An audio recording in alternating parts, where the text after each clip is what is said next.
Mikkola drops his glove, challenging Nico Mikkola.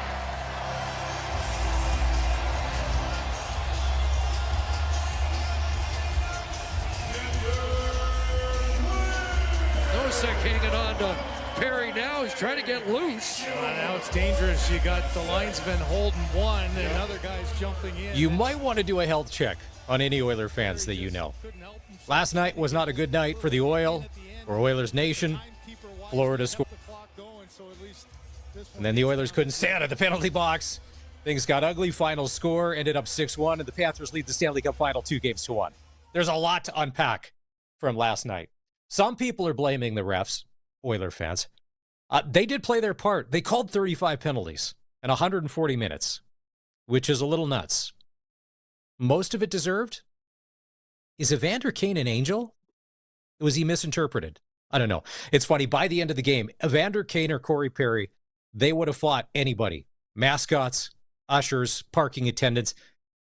They probably would have went to the moss pit and fought other Oiler fans. That's how much trouble they were looking to get into by the third period. Even Connor McDavid got laid out by Aaron Ekblad. That was a nice hit. Nobody did anything. And I thought McDavid's game changed after that. They've got 2 full days to get it back together and regroup for Game 4. Get your popcorn ready. Welcome to the Tuesday edition of the Sportscage. It's Maz in for Barney with half of the double C's, Colson Schultz, soon to be joined by the Professor Don Hewitt in just a matter of minutes. We're on the radio talking sports. If you're listening on 620 CKRM, we appreciate that. If you've downloaded our app from Apple or the Android store and you've got us on your phone and that's how you listen to it, we appreciate it. You can sign up for alerts. Anything we do, you'll know about it instantly. Prairieland Rentals text line is open, 306-936-6262. What did you think of the game last night? One of the guys that we're going to ask in about 20 minutes' time is Tyler Yaremchuk for OilersNation.com. He's actually down in Florida covering the Stanley Cup final. I think they're set up in Fort Lauderdale. Sweet gig if you can get it. He'll know more than I do being right there, Maz McFly. But what I thought about, again, as I think about every time I see everybody else struggling to score except for Draisaitl and McDavid, is they are really missing Hyman hugely. Yeah. Because what's happening is other forwards are not scoring. And it's all falling on McDavid and Draisaitl again. Nugent Hopkins is dinged. We know that. And in the third period, I get it. But they have to control their emotions, stay out of the penalty box. They are being lured into Florida's game. It's so easy to get lured into Florida's game, especially when you see, like you mentioned, the hit on McDavid. Very easy to be lured in, but that's what Florida wants. Don't ever kid yourself. They want the Oilers to get into this shoving matches, pushing, hitting, and the Oilers have to get on the power play and stay up the penalty kill, and they're getting off the game. I'm sure their head coach is going to be talking about it, but it's really the collapse of secondary scoring for the Edmonton Oilers, and particularly in the Game 2, Maz, when they went into that second overtime period. Even in the first overtime period, you could clearly see that McDavid and Draisaitl were exhausted. So all the work that the Oiler brass did to try to improve the depth doesn't seem to be paying off, and that's why losing Hyman was devastating, because he was a top performer in the playoffs, would have led the NHL in hits when he got injured. He was getting the points, and without him, Corey Perry's not as good as Zach Hyman. That's all there is to it. He can't keep up with the play like Hyman can, and so it's the lack of scoring depth that's hurting the Edmonton Oilers, and it's sad because we saw a similar thing last year. I think a lot of us, after seeing games 1 and 2, didn't expect that last night. You make a great point. The Oilers' depth has fallen off, and the Panthers' depth has gotten better. They got A.J. Greer back on their fourth line. Yeah. And Jonah Gadovich, a lot of people don't know who he is. He grew up as a lacrosse player. So last night when him and Darnell Nurse are mixing it up or whatever, speaking of buying into the Panthers, Gadjovic doesn't mind taking a few to the nose, as we saw. There's a little blood coming off the knuckles as he gets thrown The depth for Florida has started to play. The Oilers has fallen off. Yeah, like you're saying, Nuge is hurt. And if he is hurt, we don't know what. But should he be taking a roster spot? Because they got a bunch of black aces that they could go to if they wanted to. But it's Ryan Nugent-Hopkins. He's a first-round draft pick. He's played well. The McDavid hit, I thought, and it really didn't get talked about much, but you never see McDavid get hit by that. And it was done by one of his best friends, a guy he played junior with, Aaron Ekblad. And I had said in the Dallas series, I wonder if somebody like Florida will get wise to that drop pass where he's going to come across the blue line and just try and skate in to come in it from the side like Ekblad did. And he launched him into next week. He had to go down the tunnel. He did return. I don't think he was the same, but if you would have said it's going to be 6-1 Florida, I would have taken the Florida win, but I would have been like, there's no way in a 6-1 blowout. And it was a blowout. I miss Marchand's first goal. I have kids, Don. You know what it's like. You try and feed your kids and look after them. Next thing you know, hockey game starts. It's 31-0 Florida. I'm like, I have no complaints. And it just seemed to unravel. Well, you missed the first goal by a player that is exceeding what I thought for expectations in the Stanley Cup final. When I watched Brad Marchand in the Four Nations, I honestly thought he couldn't keep up. I didn't even think Sidney Crosby in many respects could keep up. The pace was so fast in the Four Nations and maybe faster than the Stanley Cup final, to be honest. But he has done a heck of a job, and Paul Maurice does a heck of a job leading this team. And apparently on the bench, when nobody's looking, he's just yelling and screaming at his players. I don't know about yelling and screaming, but he keeps telling them, hit, hit, hit, hit, goes on and on about it through the whole game. And Paul Maurice, he comes across like this mild-mannered professor, if I can use that word.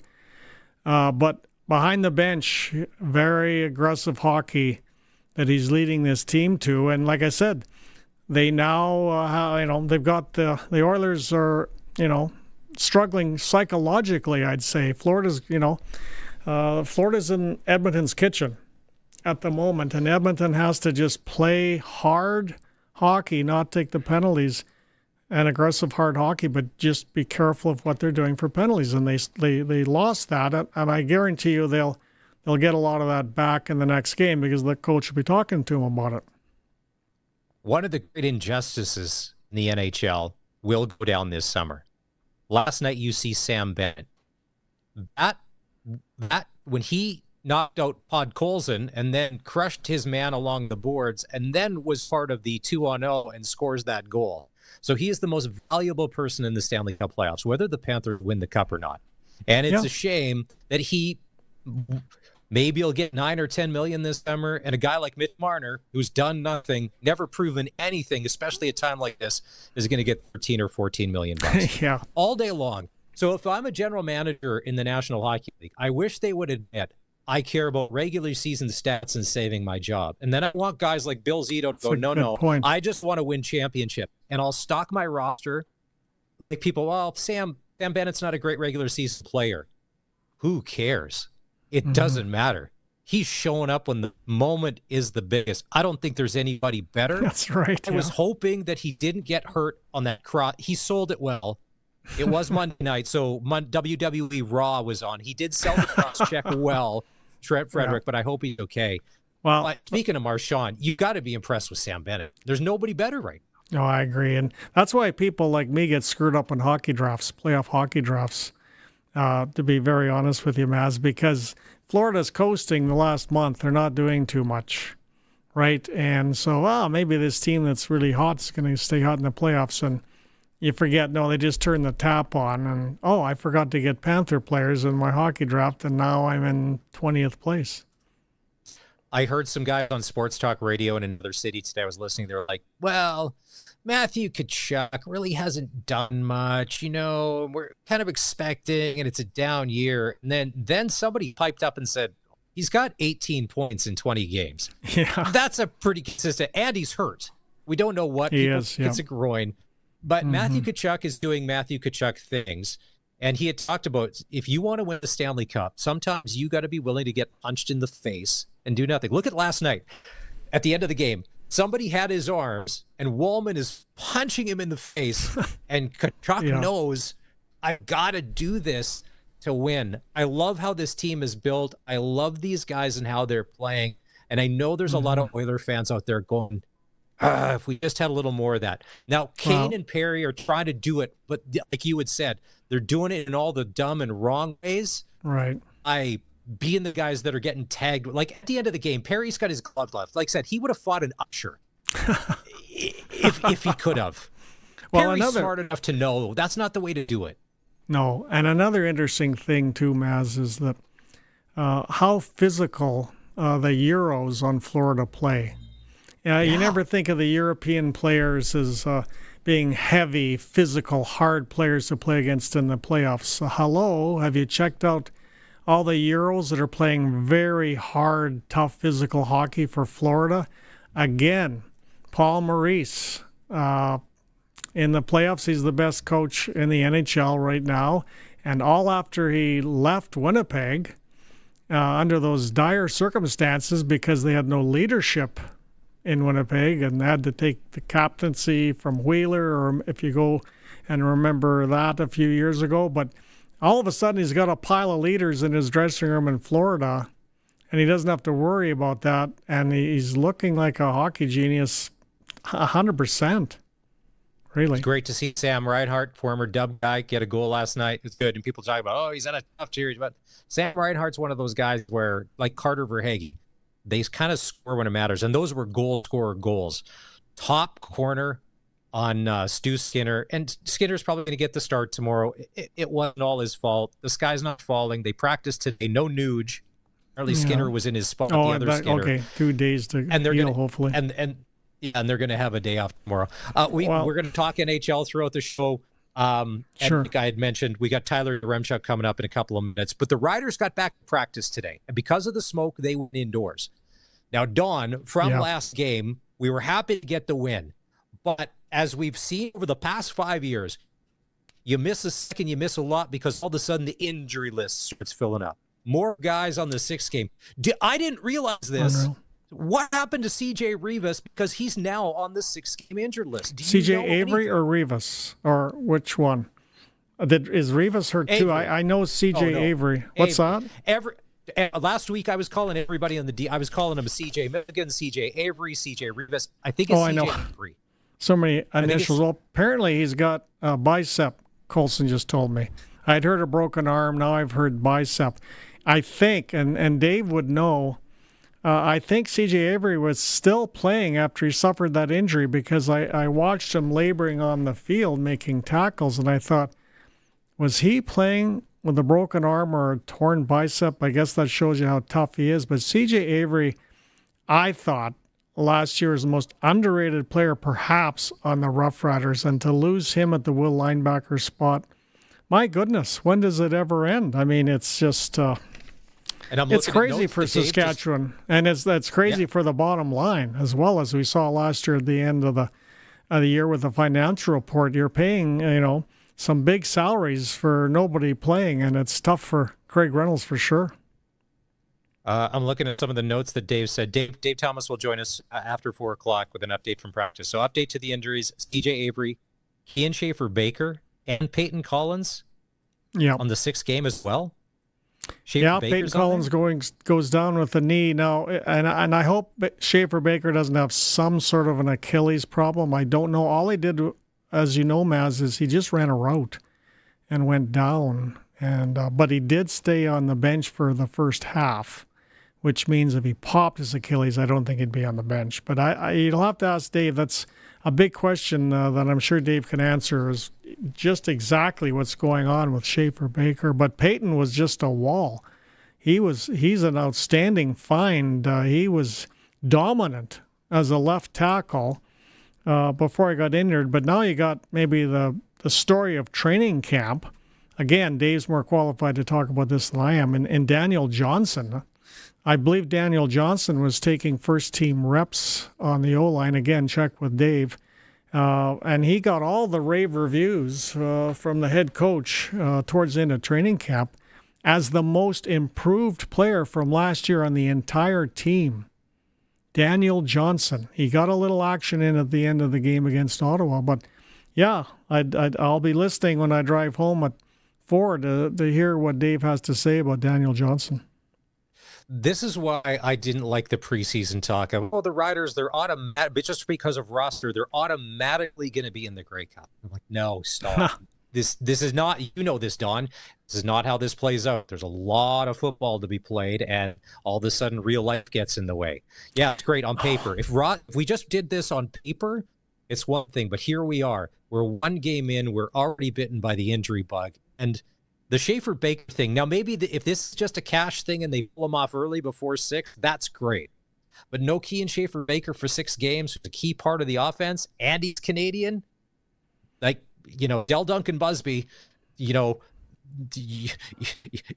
a starter this year. Well, now your role is that much more important, because if you were seeing 20% of the balls coming your way, maybe that's up to 40 or 50. It's time for him to step up. And then that means guys behind him. Deshaun Mims, who's now probably going to be on the roster as well.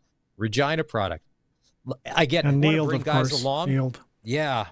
Well, Duncan Busby was mainly, I was watching there the other night, and Duncan Busby was mainly blocking. They had him coming in and with a lot of blocking assignments, and there's a lot of routes he wasn't even going on for extra protection for Trevor Harris. So I'm sure Mark Mueller's looking at trying to unleash, now with Schaefer-Baker gone, Duncan Busby, and probably putting him in Schaefer-Baker's spot or making him more available to Trevor Harris than what he did the other night. But Duncan Busby is a speedster. He is, can I say hell on the air? He's a hell of a football player. He's fast, much faster than I think a lot of people realize. He could be a star in this league. I'm not saying he could be another MLS, the way MLS is playing, but Duncan Busby, look out, give him a shot, and you're going to be happy with what you see. But nonetheless, I don't know how many years in a row I've said this, Maz, that the team that walked onto the field in day 1 of training camp in Saskatoon is already not the team that is here in Saskatchewan now. And that's been about 5 years in a row. And I think everybody, they brought in Dan Farthing to help with training. He's the best in the business. They can't get any better than Dan Farthing.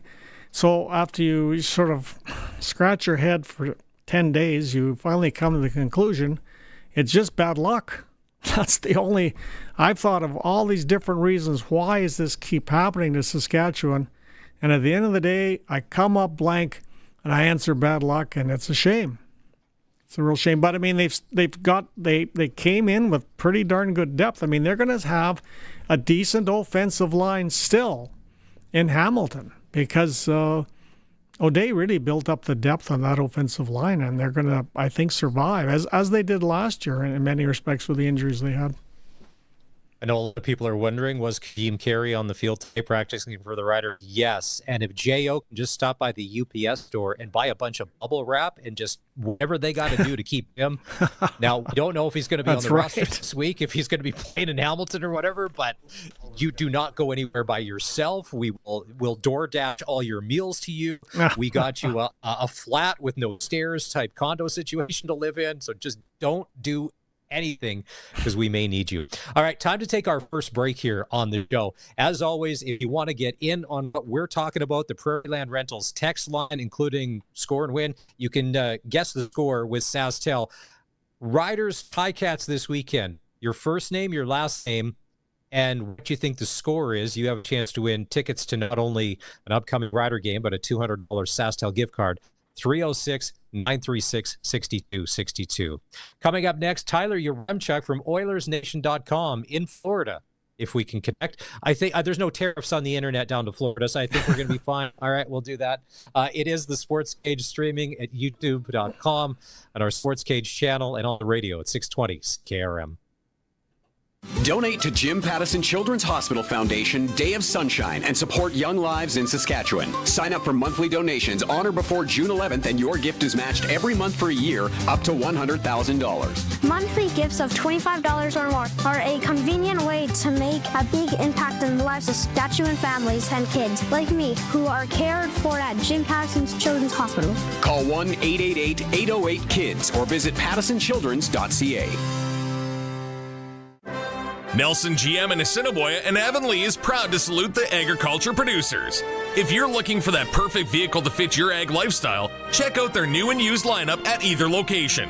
With lots on the lot to choose from, they've got tons of new and used trucks now in stock. And if they don't have it, they'll get it for you.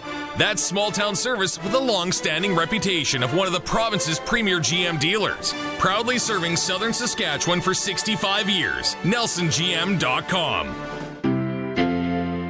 Did you know over 1.3 million homeowners call on Reliance for their water heater needs? With over 140,000 five-star online reviews and over 60 years experience, you could say Reliance Heath are water heater experts. Switch to Reliance Heath today. They'll give you $200 plus standard installation is included. For all your hot water needs, call on Reliance. Visit waterheaterrentals.com for details. Terms and conditions apply. The ball is snapped. He scans the field. He's going deep. What a play! Rider fans, make your own great play by going to riders5050.ca. You can now buy tickets for every Rider game, home or away. You can also sign up for the 50-50 Club and never miss a draw, including the weekly loyalty and early bird prizes. All proceeds support amateur football in Saskatchewan, equipping the heartland, and just maybe score a big win. Get your tickets today at riders5050.ca and go Riders! Riders 50-50 is presented by ISC. Get ready, Canada. The Saskatoon two-day auction is coming June 17th and 18th, and it's shaping up to be one for the record books. This is the largest agriculture auction in Western Canada, featuring over 80 combines, 100-plus headers, 30-plus ag tractors, 8 sprayers, and 60-plus truck tractors. You'll also find grain trailers, pickups, cars, SUVs, something for everyone. Extended yard viewing all weekend prior. This is a can't-miss event for farmers, dealers, and buyers. Download the RBA app or visit rbauction.com. Ritchie Brothers Saskatoon. Don't miss it. If you have a garage door that's running a little rough, you should really have Busy Bee Doors, the garage door specialists, come out and repair it. Or it may need to be replaced altogether. Yeah, just call Busy Bee Doors, the local experts who have been in the business for many, many years, because they can fix or replace any commercial or garage door. Honey, calling Busy Bee. Good idea. Busy Bee Doors, the garage door specialists. Honky Tonk legend Mark Chestnut, celebrating 35 years of music. Joined by special guest Aaron Goodvin. June 28th at Temple Garden Center. Tickets on sale now at Temple Garden Center box office or online at sasktix.ca. Saskatchewan, it's time to talk sports. Sportscage is on the air. Be part of the show. Call 936-6262 or toll free 1-866-767-0620. And we're always online at sportscage.com. 620 CKRM. The Sportscage is for Sask Lotteries, bringing communities together. Sask Lottery products fund over 12,000 sport, culture, and recreation groups across Saskatchewan. It's Maz and the Professor Don Hewitt in today for Barney. All right, let's go to the Western Pizza guest hotline and say hi to Tyler Yaremchuk. He's back on the show. He's part of OilersNation.com, and if I get this correctly, he is with the rest of Oilers Nation. Correct, Tyler? You're in Fort Lauderdale covering the team?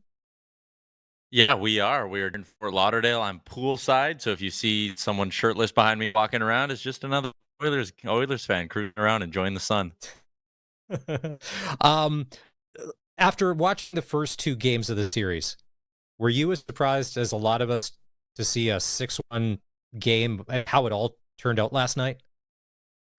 Yeah, I mean, 6-1 Stanley Cup final definitely catches you a little bit off guard, just especially considering the fact we played 3 overtime periods in the first 2 games of this series. But it was pretty clear early on that the Oilers didn't have it. They're a team that really thrives on getting into a zone, right? Instead of getting into a into a cycle where they can get comfortable. And when there's 8 penalties in the first period and the crowd's all over you and you're down 2-0, the Oilers just never looked comfortable or confident in that hockey game. So, yes, surprised to see a 6-1 win. But if you would have told me after the first period, hey, the final's going to be 6-1, I would have been like, yeah, that probably lines up.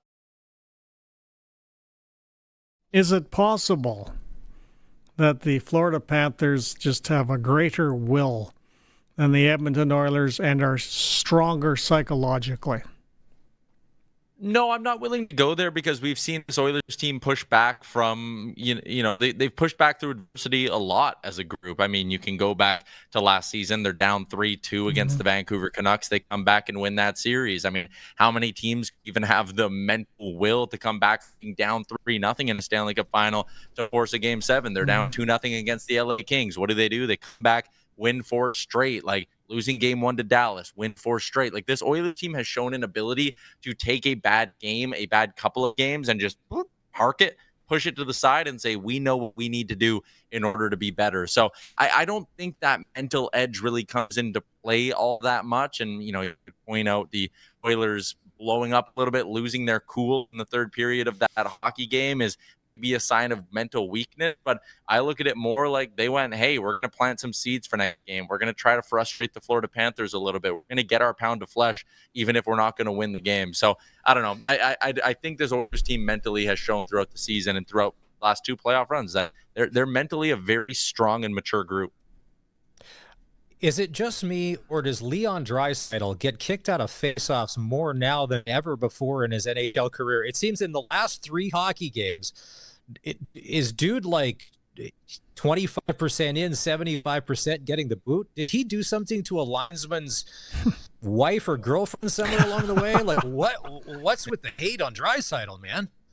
Yeah, I mean, listen, you are learning something that Oilers fans learned probably 2 years ago. This guy, if they kept track of the stat, he gets kicked out of more faceoffs than anybody. And there is a part of it, there's a theory I have, because you'll notice a lot of it is he gets kicked out on the power play.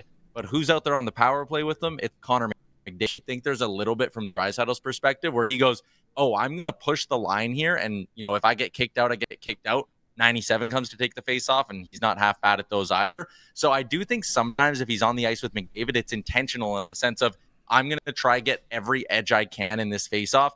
If I get kicked out, Connor McDavid will try win it, and it's still a 50-50 coin flip for us. But if they don't call me on my cheating, maybe I have a 60-70% chance of snapping this thing back. So I do think some of it is intentional, and it's a product of having 20 and 97 on the ice together. But it drives me nuts, man. Like, no one is here to watch linesmen. I've been covering this sport for 10 years. I've been a fan my whole life. You guys are in the same boat. Like, do you even understand what constitutes getting kicked out of a faceoff? I have no idea. Nope. Well, Tyler, so back to the Oilers scoring. Who has to start scoring for Edmonton who is not currently scoring? Yeah, I mean, part of the reason why the second and third round, even the tail end of the first round, was so encouraging for the Oilers, it's because Connor McDavid and Leon Draisaitl weren't doing a ton at 5-on-5 relative to your expectations of them.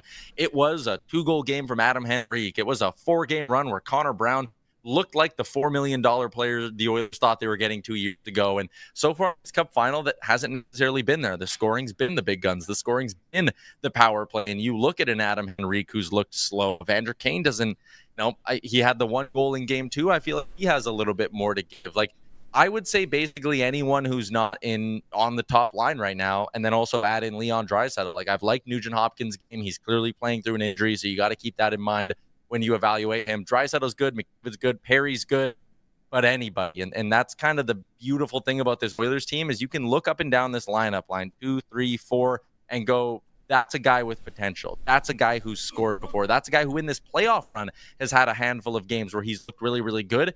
Right now, they're getting nothing from nobody. And if they can just get 1 or 2 of these players to kind of find their groove and find their confidence, it's probably going to be enough for them to bring this series back to Alberta, tied at 2. So I'll say any one of Brown, Henry, Frederick, Kane, any one of them has a big game, and the Oilers are going to be in a good spot on Thursday night. I thought the most interesting part of the hockey game last night, and there were so many storylines, but one that maybe didn't get picked up on, Don thought it was important, when Aaron Ekblad launched Connor McDavid off his skates, you never see McDavid get hit, let alone get taken off his skates. That hit was big for me, and I'm like, all right. So, and it was by his. Are they best friends? I know they play together or whatever. They're pretty tight. But when I saw McDavid shooting that way, and nothing was happening, and there's no real response, I'm like, uh-oh. To me, that was big. I don't know how you took that hit. Yeah, I think part of it is, you're in the offensive zone. You're down, I think, 3-1 at that point in the hockey game. I don't think your instinct necessarily, although to be fair, I do think Evander Kane was on the ice, so maybe he stepped up and done something. Your instinct in that moment is like, get the puck. We got to try score. You're not at that point in the second period thinking, let's go get retribution and jump somebody, because you're still relatively in the hockey game. McDavid was slow to get up. He went down the tunnel. I think it was important to note he went down the tunnel with the equipment manager, not the trainer. TD4 stayed on the bench, and if a guy's hurt, the trainer goes down the bench with them. So I do think something maybe just got knocked loose, or maybe McDavid did feel something and went, you know what, I'm fine, but I want to throw some extra padding on there. The guys are always wearing sort of those guards on their side, and McDavid's battled core injury at different points this season. So yeah, I mean, I do think that maybe fueled part of the response later in the hockey game. It gave the Oilers a bit of a, we need to start standing up for each other, but in the moment, I'll excuse it because, again, you're down 2 goals in the offensive zone. Your priority needs to be scoring at that point, not let's go get our pound of flesh out of Aaron Ekblad and take a penalty. When it's 6-1, do dumb stuff, cross-check guys, whack guys in the face. If that's the way you want to end the game and get your frustration out, sure. At that point, though, down 3-1, I'll excuse the non-response, if you want to call it that. Tyler, is there any case that you can see for the Oilers to switch goalies? So I wouldn't switch goalies. If he gave me the 2 buttons right now, I'd say give me Stuart Skinner, give him a chance to bounce back. He's been so good for the last 3-4 weeks that he's earned the right to have a bad game. And against Dallas, he rebounded from his bad third period exceptionally well. The case for Calvin Pickard, if I were to make it, is this is your last chance to do it. We know Stuart Skinner is traditionally a very, very up and down goalie, and those ups can last for 3 weeks and the downs can last for 3 or 4 games. If you get the read that he was a little bit too scrambly in game 3 and he needs a reset and he's got to sit on the sidelines, game 4 is your last chance to do it, because you know what? If you do it in game 4, Pickard starts and they lose, you're down 3-1, but it's very similar to almost the Vancouver series last year where you head back on home ice, you point at Skinner and you say, we trust you to get us out of this jam. You're rested. You're ready to go. If you go with Skinner in game 4 and he's bad again and you're down 3-1, I don't think you go to Calvin Pickard in an elimination game in the Stanley Cup final and trust him to beat this Florida Panthers team 3 times, because I don't think his game has the upside. He certainly has a higher floor than Pickard, but the ceiling's not as, or than Skinner, but the ceiling's not as high either. So if they're going to do it, got to do it in game 4, but I would lean more towards trusting Stuart Skinner and his ability to bounce back. Do you know what kind of injury Ryan Nugent-Hopkins is battling? Because he was a game-time decision yesterday, and like everybody thinks that with Matthew Tkachuk, it's some sort of groin thing, 4 nations battling. What's with Nude? Because he's a durable hockey player. Like, he doesn't miss time. So, yeah, I mean, so I think it's something more upper body related, which might be why you saw him get taken off the top power play unit. This is purely speculation on my part. He's taken off the top power play unit because I wonder if it's not hurting his ability to shoot a puck. And they went with Jake Wallman instead, taking on a more traditional 3 forwards, 2 defensemen look. I think he took a hit early in the series that maybe could have re-aggravated something. There was nothing that looked painful. There was no point where he went down the tunnel. But he's obviously dealing with something. I mean, a lot of guys are this time of year. I think it's not serious enough to keep him out of any of the remaining games in this series. I just think if it's something that's upper body and it's hurting his ability to shoot and pass the puck, that would explain why you're going, don't even bother taking morning skate. Don't do our line rushes on the off days. Go out there, get your legs loose on game day, but you don't need to be going out and ripping pucks if it's causing you discomfort. So that would be my best guess, just sort of connecting the little dots of information that we have. Now, you were saying there was some Oiler fan with a shirt off in the swimming pool. I know a lot of people there, they won't travel to the U.S. because of all the politics and whatnot that's going on. So how many Oiler fans are actually down there right now, Tyler? Not even close to as many as last year. And I think the factors you listed are certainly a part of that. Like, we do, and it's a big part of it, Oilers Nation, community, all of that. We like to say where we're going for the pregame meetup. And last year we went to a bar across the street from the arena. probably 150 Oilers fans in there. Like, it was packed, standing room only. The line to get a beer was 30 minutes. This year, last night, maybe 30 to 40 if I had to ballpark it on the spot. Like, there's not as many. And I think part of it is obviously the cost. Part of it might be political. Part of it might be that last year it was their first trip to the Stanley Cup final in 20 years. And I think a lot of people maybe just always did if they ever get back, no matter the cost, I'm going. And now that it's the second year back, and, there was no world in which they actually won the Stanley Cup down here, the best they could get to is 3-1. I think there were maybe some people who said, you know what, I'll hold off on the trip, save it for maybe game 6 if they could win it all, or just save my money for tickets back at home. But definitely a lot fewer down here than last year. I'm sure Wes McCauley is the least most popular person in Edmonton in the past 24 hours. Do we know who's going to be on Thursday? Has the NHL announced who the refereeing pair is going to be? Because it's funny, Wes McCauley and those guys usually call a pretty good game. Last night, once again, it was the first period weird, and then things went away and all of that. But in your best estimation, I think the officiating was better last year in the Stanley Cup final than this year. I don't know where you fall in on that. The fact that in each first period so far in this series through 3 games, the number one story coming out of the period is, wow, they're calling everything. Like, the officials have been a story. And I think if you were to ask anybody, and even ask an official, what's your number one job? I am not going to be a story in this hockey game. But them going and calling absolutely everything in every first period and seemingly going, perfect, we hit our quota. And then they don't really call much the rest of the game. At least last night, they didn't keep or continue calling things until it was totally out of hand and it was egregious.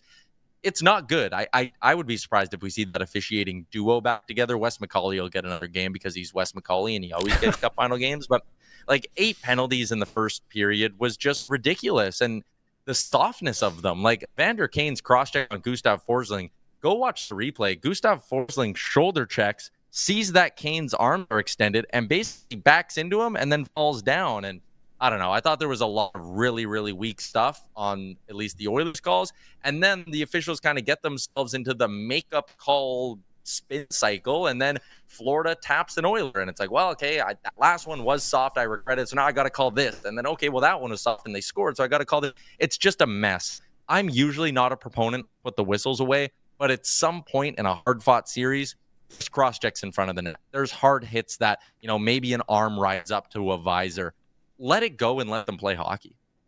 All right. There's the 4 major sports leagues, of course, in North America, the NBA, NFL, Major League Baseball, NHL. Let's throw the CFL in too. I'm going to ask you a question, Tyler. Of all those major sports, which one, I know what I think I know what Maz thinks, which one is the most inconsistent league for officiating? I'm an NFL fan. I watch a lot of NFL football throughout the year. I would say it's NHL and NFL, probably pretty close to neck and neck at the top. And I feel bad saying this on Regina or on Saskatchewan radio. I don't watch a lot of CFL, so is that your guys' answer? I'm sorry. Oh, the answer is for me. They're giving me crap back here. For me, it's absolute runaway for the most inconsistent refereeing the NHL. It's not even remotely close. No other sport changes officiating rules, at least what happens on the court or the ice or the field, like the NHL does. And I think NHL players, general managers, coaches, their heads are always on a complete swivel as to what is going to be called in the NHL, not just goalie interference, anything. And I'll go wild and say ever since Gary Bettman was the commissioner, which has been almost longer than I've even been alive, NHL officiating has been dreadful. And he just doesn't hire the right people. I don't know what he's doing, old Gary Bettman, but honestly, it's embarrassing when the players don't have a clue as to what's being called. It's the standard. That's always been the problem for me. If it's going to be a game like last night where you're going, we are calling everything, then call everything. And if there's 8 penalties in the first, call every infraction in the second period too. My issue is when it's just flip-floppy and it's dependent on the game. And I always laugh. If you could bet on which team's going to take the next penalty in a hockey game, anyone who's watched one NHL game or a season of NHL hockey could become a millionaire, because when a team is up 2-0 and they've had 2 power plays, you sit there and you go, well, we know like the team who's trailing is absolutely getting the next one, and unless it's a puck over glass where like they can't ignore it no matter how hard they try, you know how that's the annoying part for me. It's the game management. That's always the term that's thrown around. And you're right. They ask Gary about it every year at the Stanley Cup Final, and he says, we have the best officials in the world. It's not a problem. I think every hockey fan would disagree with Mr. Bet. I think so. All righty. On the Western Pizza guest hotline, Tyler Yaremchuk from OilersNation.com. Hey, Tyler, there's this thing called climate change going on. So heavy SPF, my friend, if you're in the Fort Lauderdale Sun. Best of luck, and let's catch up in the summer once they start handing out all the free agent money, because that's a whole other story about who actually should be getting paid and who will end up getting paid. Safe travels. Appreciate the time today. That's Tyler Yaremchuk joining us on the Sportscage here. That is our Twitter poll question today, and we're asking you, this is, how has the refereeing been in the Stanley Cup Final so far? You've got 3 choices: good, so-so, or awful. We'll get an update after 4 o'clock. You can go vote now on our X account at Sportscage. Time to take another break. When we come back, we've got some audio from Rider practice. We're going to hear from Coach Mace. Dave Thomas was able to catch up with him. They were indoors today. A lot of injuries as we get ready for Hamilton. Lots going on. Don't go anywhere. We're back in just a few. This is the Sportscage on the home of the Saskatchewan Roughriders, 620 CKRM. Don't miss the farm equipment dispersal for Grant Bradley near Esterhazy, Saskatchewan. Bidding happens online June 5th and will close Wednesday, June the 11th. Bid on items like a John Deere 7820 front wheel assist tractor, a 2010 John Deere 7730 front wheel assist loader and grapple, John Deere 569 round baler, and a John Deere 956 Moco. Check it out online, yacauctions.com, or call us for more information, 306-782-5999. Another one bites the dust? What a weird saying. Are they swallowing the dust? And why is it so dusty in the first place? So many questions, but what I don't question is where I get my tires. When your vehicle needs the right tires, see your local Cooper tire dealer. Your local Cooper tire dealer carries Cooper Cobra Instinct tires. They bring your car to a shorter stop on wet roads and have decisive maneuvering and sporty performance. Dust yourself off and ask your local Cooper tire dealer about Cooper Cobra Instinct tires today.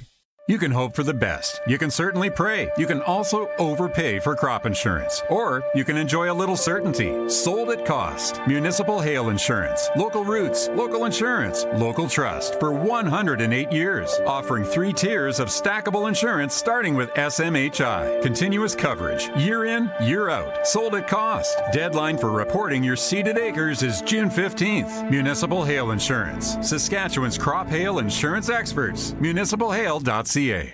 Johnston's Logistics. That's the name for your truck freight forwarding needs. They offer you the best quotes in the industry on bulk hopper, deck, van, and reefer shipping within Canada and into the United States. Next time you're looking for a freight rate to haul grain or fertilizer, think Johnston's. Next time you're looking for a rate to move a piece of machinery, think Johnston's. Next time you're looking to move van or reefer cargo, you know the name, Johnston's. For a highly competitive quote, call 844-324-7778. Summers in Saskatchewan can get toasty. Be ready with a new Bryant air conditioner from Bronco Plumbing, Heating and Cooling. Bronco's Bryant air conditioners are tariff-free and in stock. When Bronco installs your new Bryant air conditioner, they'll only send qualified, courteous, professional tradespeople who will do the job right, including the cleanup. For a tariff-free Bryant air conditioner, call Bronco Plumbing, Heating and Cooling, 781-2090, or visit broncoplumbing.com. They'll treat you right.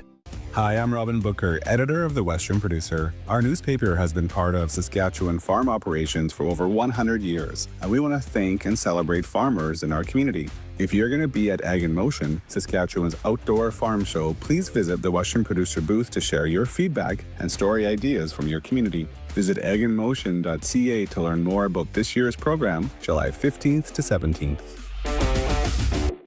The Certified pre-owned vehicle demand is high and our supply is low. We need your trade-in at Capital GMC. We have 180 certified pre-owned vehicles to choose from. Be sure to check out employee pricing on all pre-owned vehicles, with rates as low as 4.99 for up to 60 months on select GM certified vehicles, and a great selection, plus 150 plus point inspection and roadside assistance. Capital GMC is the GM certified pre-owned vehicle destination at the corner of Rochdale and Pasqua in Regina, where we go the extra mile and so do our vehicles.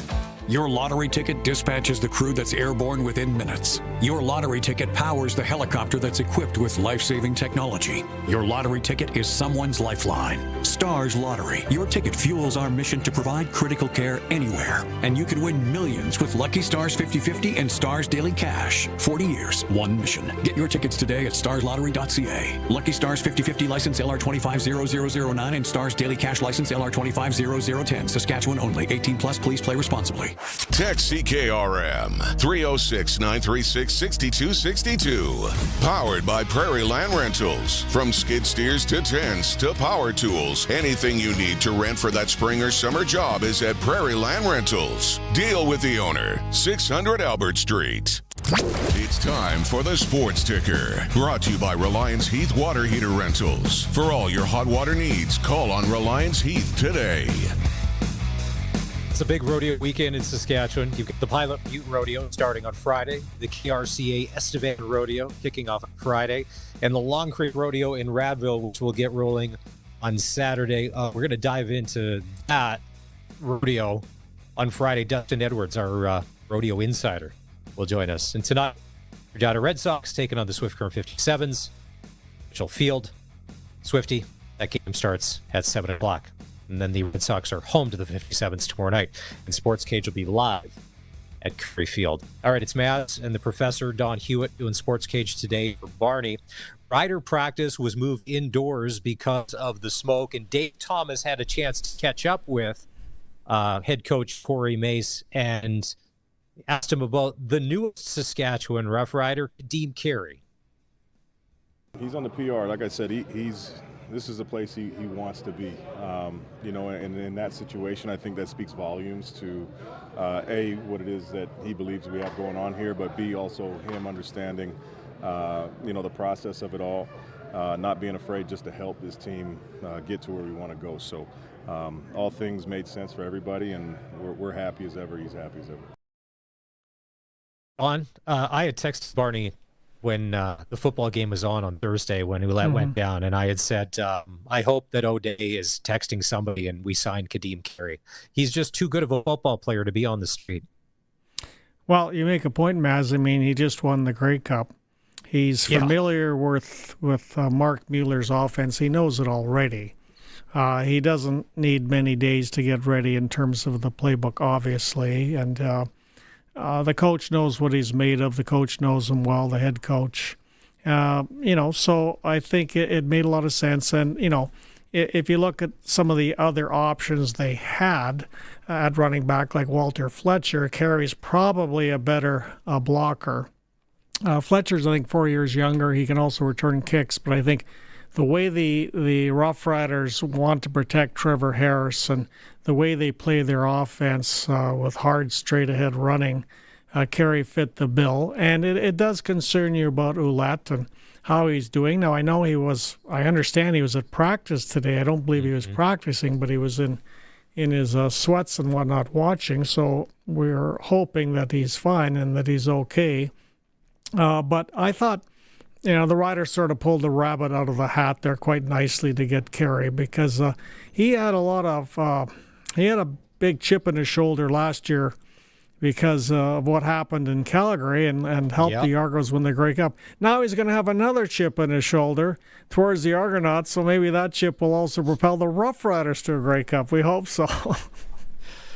Here's hoping. We'll hear more from Coach Mace and quarterback Trevor Harris after 4 o'clock when Voice of the Riders, Dave Thomas, will join us. It's time to take a break. News is coming up, and we'll go coast to coast with Arash Madani.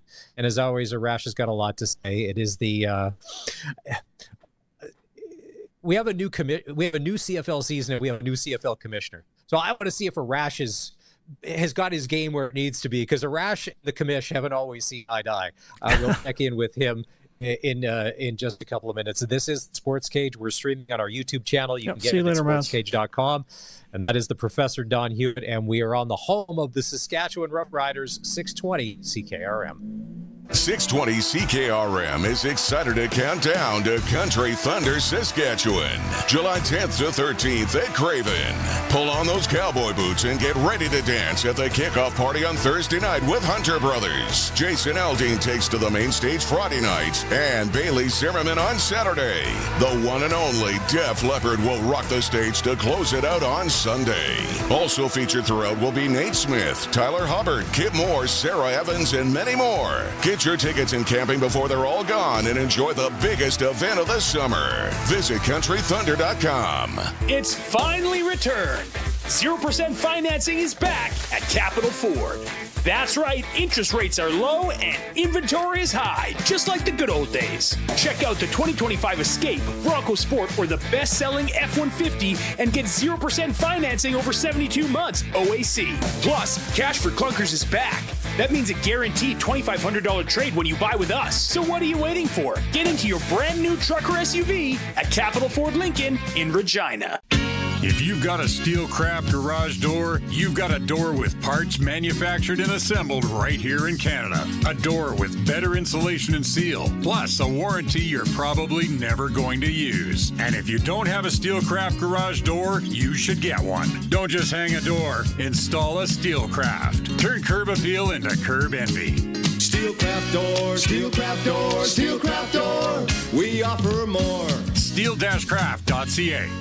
Calling all skilled heavy-duty mechanics. Core Industrial Services has an exciting opportunity for you. They're hiring a full-time heavy-duty mechanic to join them at their 9,000-square-foot shop in Rocanville, Saskatchewan. As a heavy-duty mechanic, you're responsible for performing maintenance and repairs on a wide range of equipment, from heavy machinery to light trucks and more. At Core Industrial Services, they believe in the power of teamwork. Apply today on their website at coreindustrial.ca or call them at 306-745-4844. Core Industrial Services, where expertise meets opportunity. Apply now. Act early for spring and save big. Right now, you can score aggressive rebates up to $12,500 on the legendary Degelman Strawmaster series of heavy harrows. There's never been a better time to upgrade your equipment for the season ahead. Get the job done faster with the power and precision only Degelman high-performance equipment can deliver. Contact your local Degelman dealer today for pricing and availability. Act early, save big. Degelman. Engineered tough. I'm a fish, one of nearly 70 species swimming here in Saskatchewan. I'm underwater, but let's be above board about plastic recovery. Containers from oil, antifreeze, and DEF are all in demand for recycling into reuseful products. We fish don't like swimming with this stuff, so make automotive waste reuseful. Visit usedoilrecyclingsk.com. Mother Nature, our waters, and my whole school, thank you. Oh, Canada. We brave the cold. We embrace the seasons. And at Aero Plumbing, Heating and Air, we take pride in every home we heat and cool, with units proudly made right here in Canada. Aero Plumbing, Heating and Air's reliable, homegrown, Canadian-based service is built for our weather and built for you. Stay cozy, stay cool, and save money with non-tariffed Canadian-made units. Visit aeroplumbing.ca. Straight shooters, we're straight shooters. Aero Plumbing, Heating and Air. Keep your equipment out of the rain and mud this spring by storing it in a new building from Olympic Buildings. A new building on your property can serve as a shop for equipment or hay storage, a riding arena, and so much more. Olympic Buildings in Regina can store it all. Visit olympic-buildings.ca. Country's greatest hits live right here. 620 CKRM, a Harvard media station. It's 4 o'clock. Good afternoon. I'm Corey Atkinson from the sasktoday.ca newsroom with your 620 CKRM news. Southern Saskatchewan is under another air quality warning issued this morning by Environment Canada. The warning covers 247 rural municipalities and many cities, including Regina, Saskatoon, and Moose Jaw. Smoke from wildfires in northern Alberta and BC is causing poor air quality, which is expected to last through tomorrow. People most at risk, like seniors, young kids, and those with health problems, should avoid heavy outdoor activity and watch for symptoms. The head of the Saskatchewan Public Safety Agency says it will start immediately addressing a backlog of calls from wildfire evacuees. Marlo Pritchard's response comes after the provincial ombudsman flagged concerns of evacuees being unable to get food, shelter, and basic information. Pritchard says those with more pressing issues will be addressed first. The demand outweighed or overwhelmed the ability to keep up. And so now we've had to staff up and we will address it. So it's like everything. When you identify a gap, you do your best to close it as quickly as possible. Pritchard says the weather is cooperating to help fight the fires and some people have returned home. Environment and Climate Change Canada says all of Canada is in for a warmer than usual summer with uncertain precipitation levels in most provinces. Warning preparedness meteorologist Jennifer Smith says the above average heat may appear in a variety of ways. But how that warmth shows up over the course of the summer can vary. In some places, it might come as one major heat wave. In others, it could be recurring short warm spells or just a subtle, consistent warmth that pushes seasonal averages up, enough to nudge the stats, but not always noticeable. Smith says modelling was unable to come up with a reliable rain forecast for most of Canada, but much of Alberta, British Columbia, and parts of Saskatchewan could see below normal levels of precipitation on top of heat. Regina police arrested a 38-year-old man early today after the aerial support unit saw him enter a locked compound on Broder Street. Officers on the ground were guided to the scene and made the arrest without any trouble. The man is charged with break and enter with intent. He is scheduled to appear in provincial court on July 17th. Police continue to investigate the case. The police presence in Los Angeles has increased while more U.S. National Guard and Marines are arriving. After multiple nights of violence, L.A. Mayor Karen Bass says she and the police chief are considering putting a curfew into place. But she says contrary to a national narrative that all of Los Angeles is not being impacted by the violence. The unrest that has happened are a few blocks within the downtown area. It is not all of downtown, and it is not all of the city. The LAPD is setting up a unified command for numerous police agencies now helping out, but she says she has no idea the role the Marines will play in L.A. Alex Stone, ABC News, Los Angeles. That is your 620 CKRM News. Read more stories from around your community and around the province at sasktoday.ca and 620ckrm.com. Your weather is next. You don't want to move cows that don't want to be moved. Instead of trying to move the cows to the water, just install a Keln Solar Livestock Watering System. With a Keln Solar Livestock Watering System, you can put your pump pretty much anywhere without the cost of hooking up to the grid. Leave the cows where they are and move the water to the cows. Learn more about the Keln Solar Livestock Watering System at kelnsolar.com. Keln Solar, we move water. The ball is snapped. He scans the field. He's going deep. What a play! Rider fans, make your own great play by going to riders5050.ca. You can now buy tickets for every Rider game, home or away. You can also sign up for the 50-50 Club and never miss a draw, including the weekly loyalty and early bird prizes. All proceeds support amateur football in Saskatchewan, equipping the heartland, and just maybe score a big win. Get your tickets today at riders5050.ca and go Riders! Riders 50-50 is presented by ISC.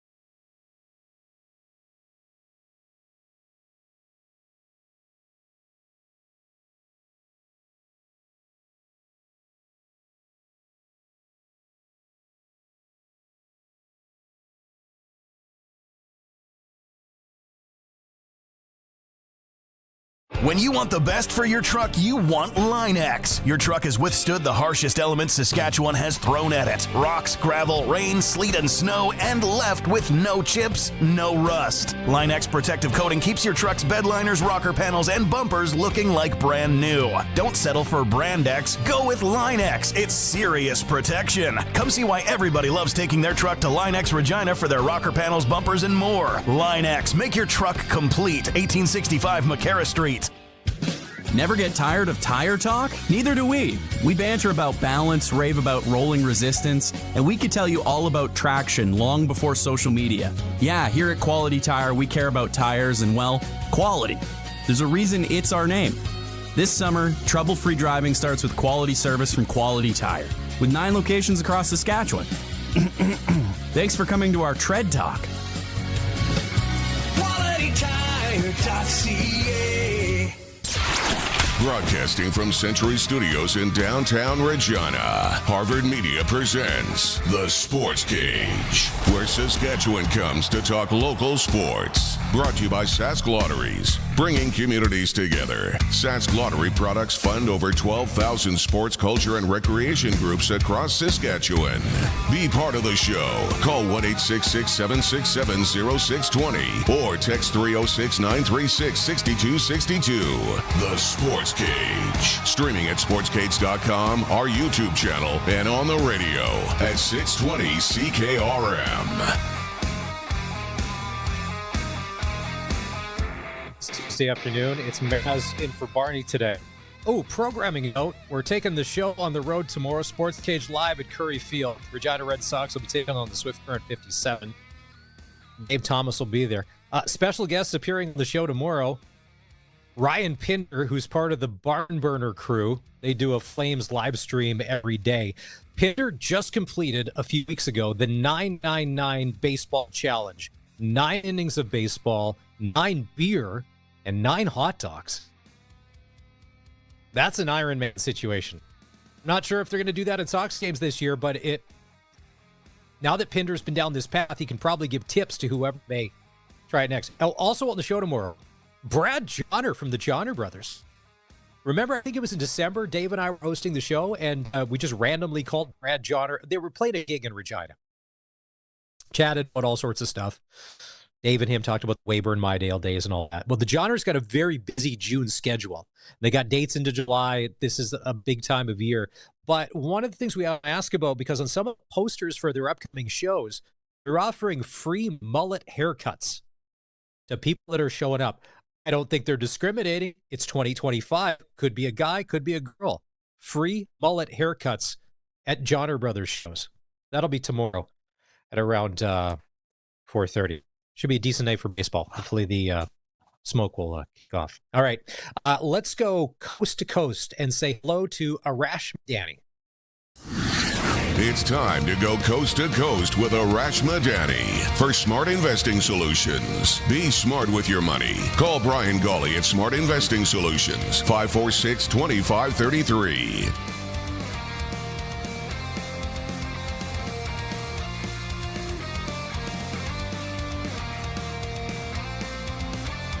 A better value proposition than what you had in the past. And Arash, you and I were not really, I don't know if we were to go to this Johnner Brothers show together. I don't know that the mullet free haircut situation applies to either of us. I mean, it's just. No, I don't think it does, Maz. I don't think it does at all. In spirit, yes, but in practicality, no. Here we are. It's week 1 of the CFL season. And the Riders injury list, if you're watching the stream, I'm going like this. The list is, Arash, we've only played 60 minutes of football. How can we already have multiple people on the 6-game injured list? Again, 5 years in a row.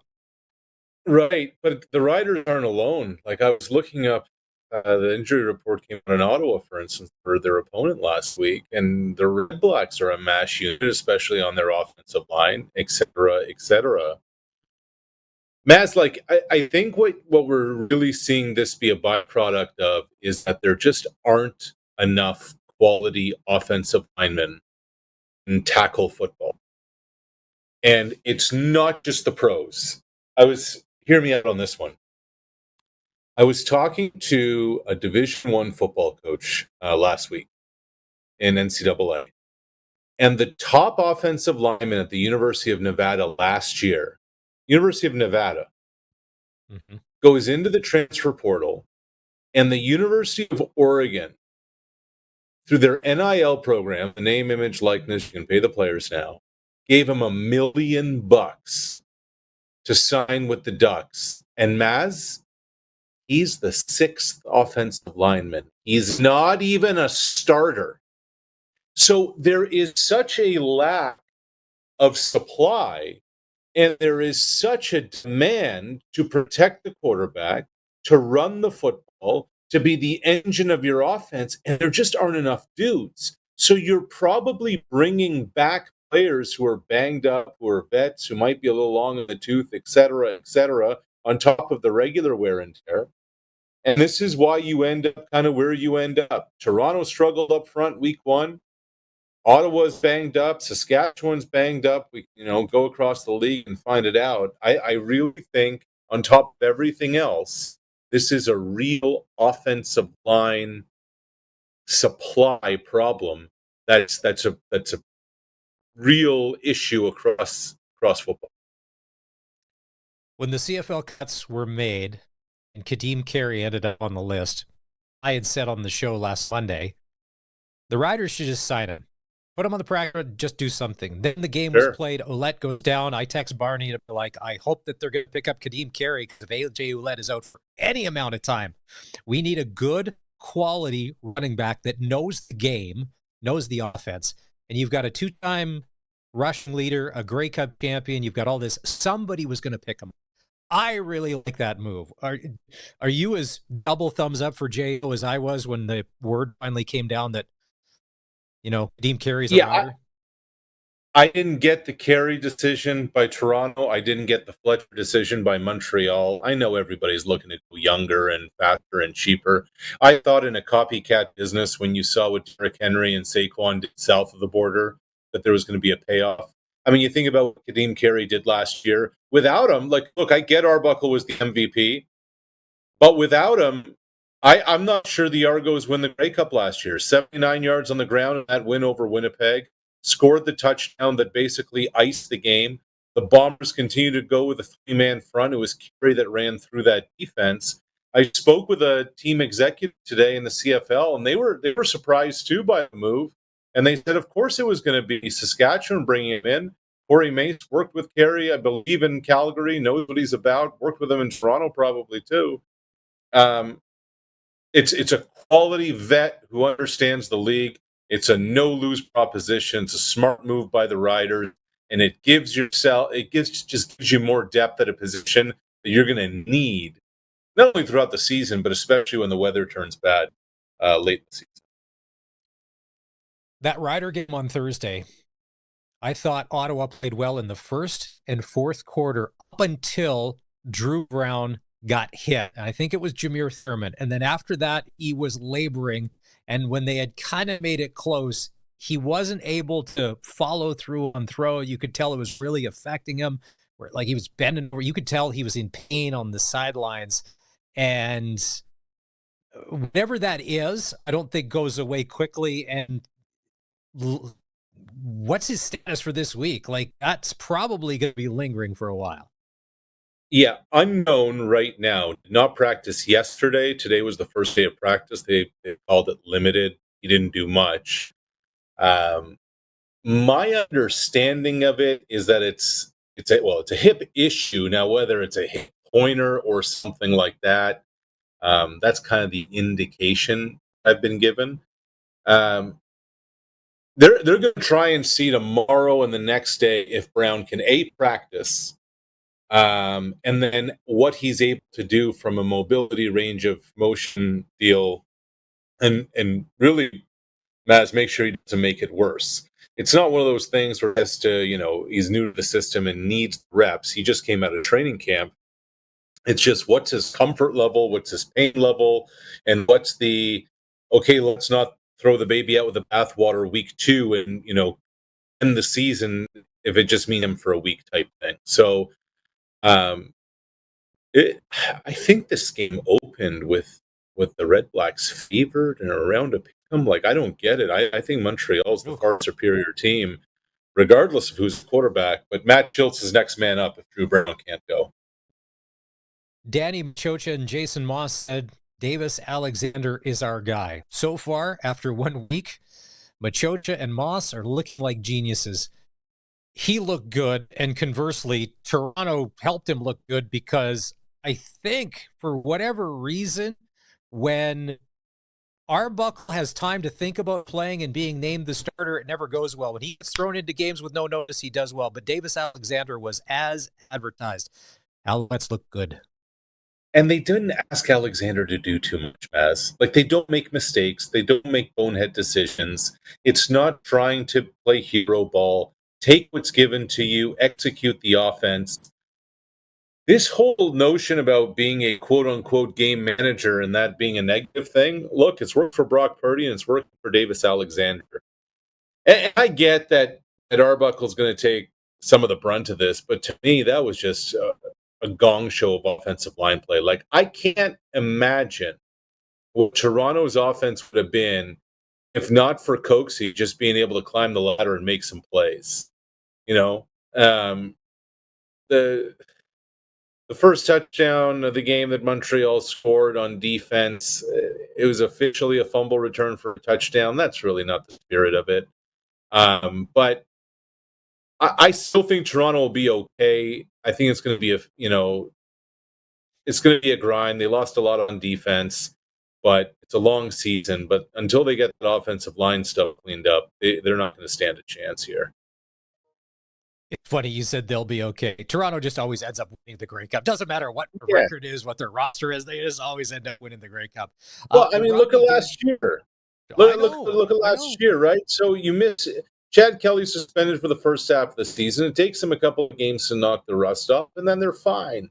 And the way I've been made to understand it, Matt, I don't think Chad Kelly's coming back until late this month, maybe early next month. I think it's going to be another 3 games that he's going to miss. So this is just the way they're going to go into it. But it's almost like the old Sparky Anderson line in baseball, when Sparky would say, get to the end of May, be 500 and be healthy, and then the season starts with 100 games to go. In the CFL, it's be healthy, be around 500, stay in the fight, Labor Day, and then the season gets going. I know we're going to get into the NBA here real quick. I want to ask you, because everybody, the Rodney Dangerfield Award in the CFL is going to the Calgary Stampeders. Nobody showing them any respect in the preseason polls, even in week 1 last week. And Hamilton didn't play their best game.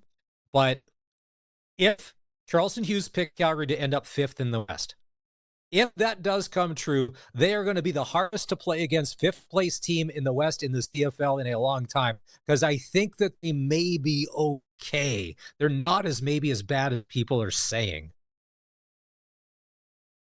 If the Stamps end up 5-13, I won't be surprised.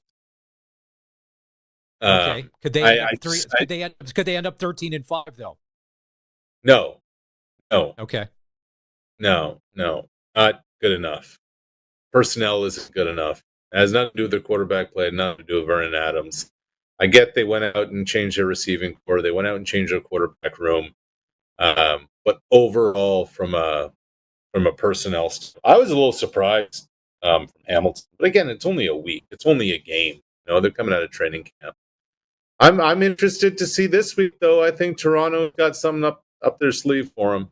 I think the real Stampeders, you'll see a little bit more of that this week. Yeah, and then real quick, Buck Pierce and Nathan Rourke showed up with a complete package game, and it looks like Trey Ford was still playing video game football, rolling out of the pocket, playing Sandlot on every opportunity could. I don't see that as a recipe for long-term success for the Elks. You got to stand in there every once in a while and throw the ball, don't you? Yeah, and that's part of it. It just seemed like the Elks looked like a team that were coming out of a training camp with a first-year coach without much of an off-season program outside of that. They had special teams miscues. Yeah, Ford could have gotten one back. Even pre-snap penalties that Ford in the post-game media availability said, hey, that was on me. I screwed up the cadence. I actually don't think there's often a lot of value in having a week 2 bye week. But for a new coaching staff coming in and new systems being implemented, I think this actually helps Edmonton right now just to try and get it together as they navigate a real long season. NBA Finals continue tomorrow night. Indiana and Oklahoma tied at 1. Of course, there was this stunning comeback in Game 1 with 0.3 seconds left.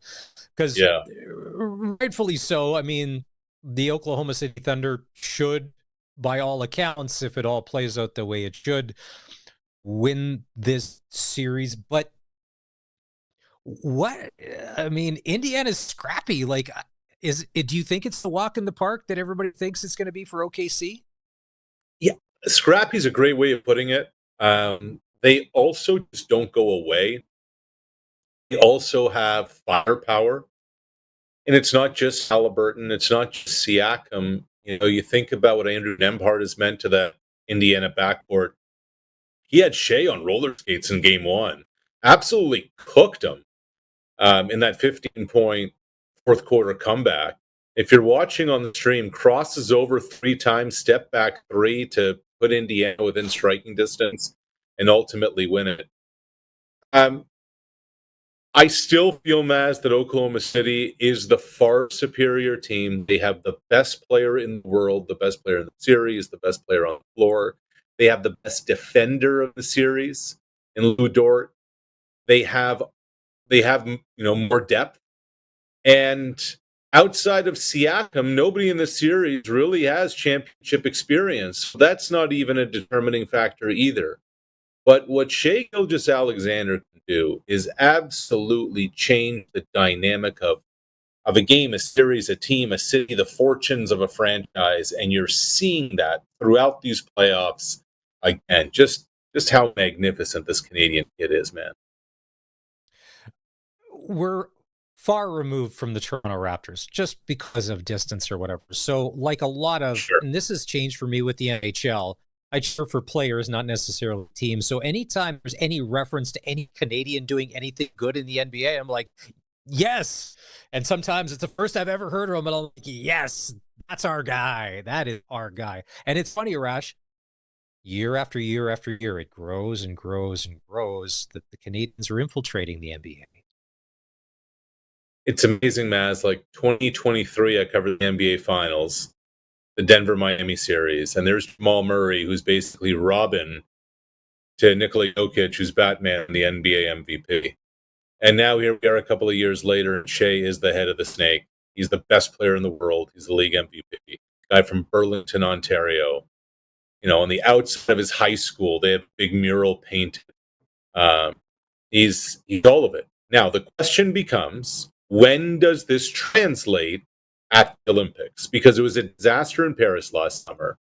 But now the fact that all these guys are going to have 4 more years under their belt, the fact that they're playing in series like these, like conference finals, NBA finals, Dort talked about that at his media availability the other day, that this is going to be great for the national team because Nembhard's doing this, and Benedict Mathurin for Indiana is doing this, obviously Shea and Lou.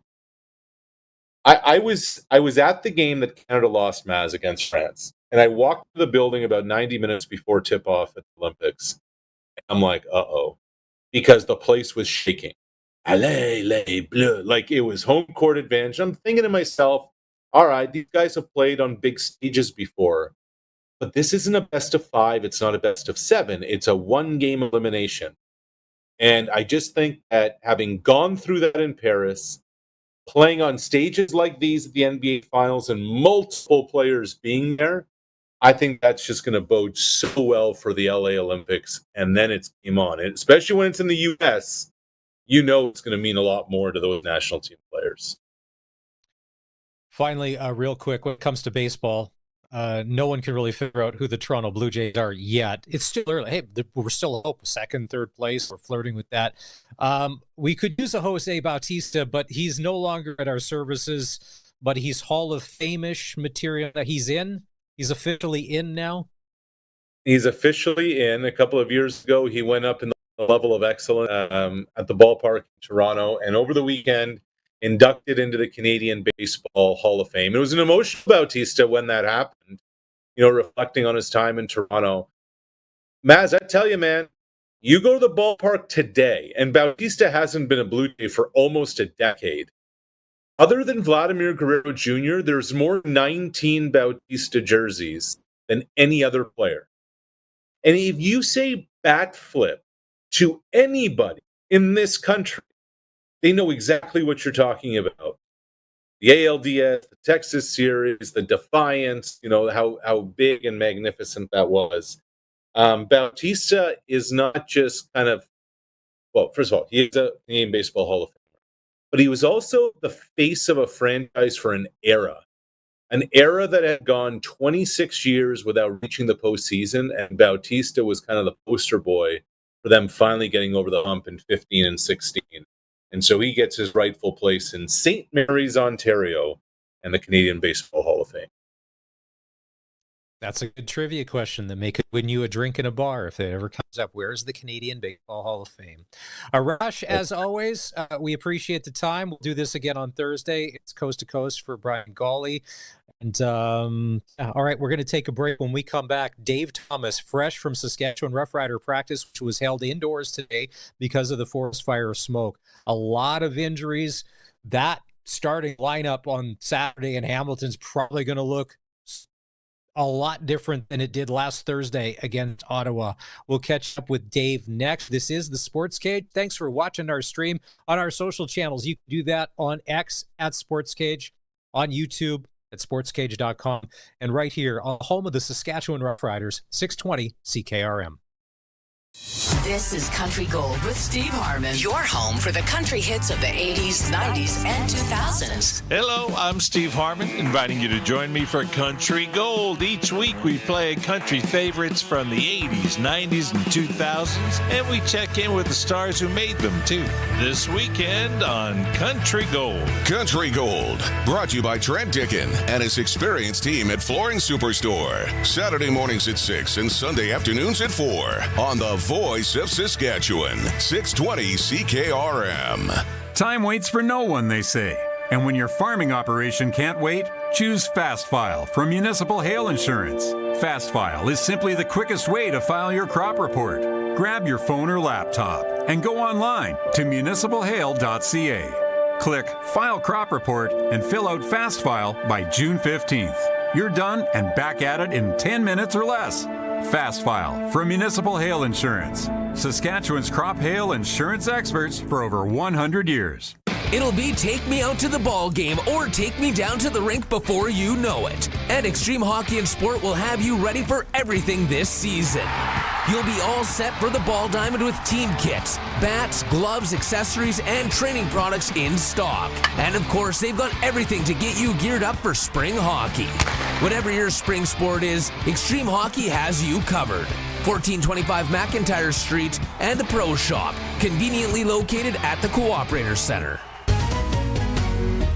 SaskToday.ca is your local news source, proudly serving communities all across Saskatchewan. Sask Today's team of local journalists are on the ground focusing on local topics that matter to you. From agriculture, local community news, sports, and more. Find it all at SaskToday.ca. Sign up for our daily news digest at SaskToday.ca. From Harvard Media, everywhere.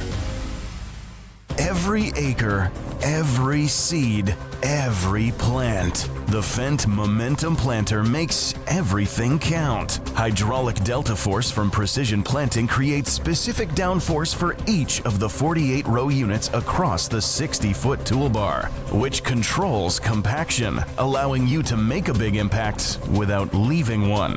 Grow bold with the Fendt Momentum Planter from Nick Service in Emerald Park. nickservice.com.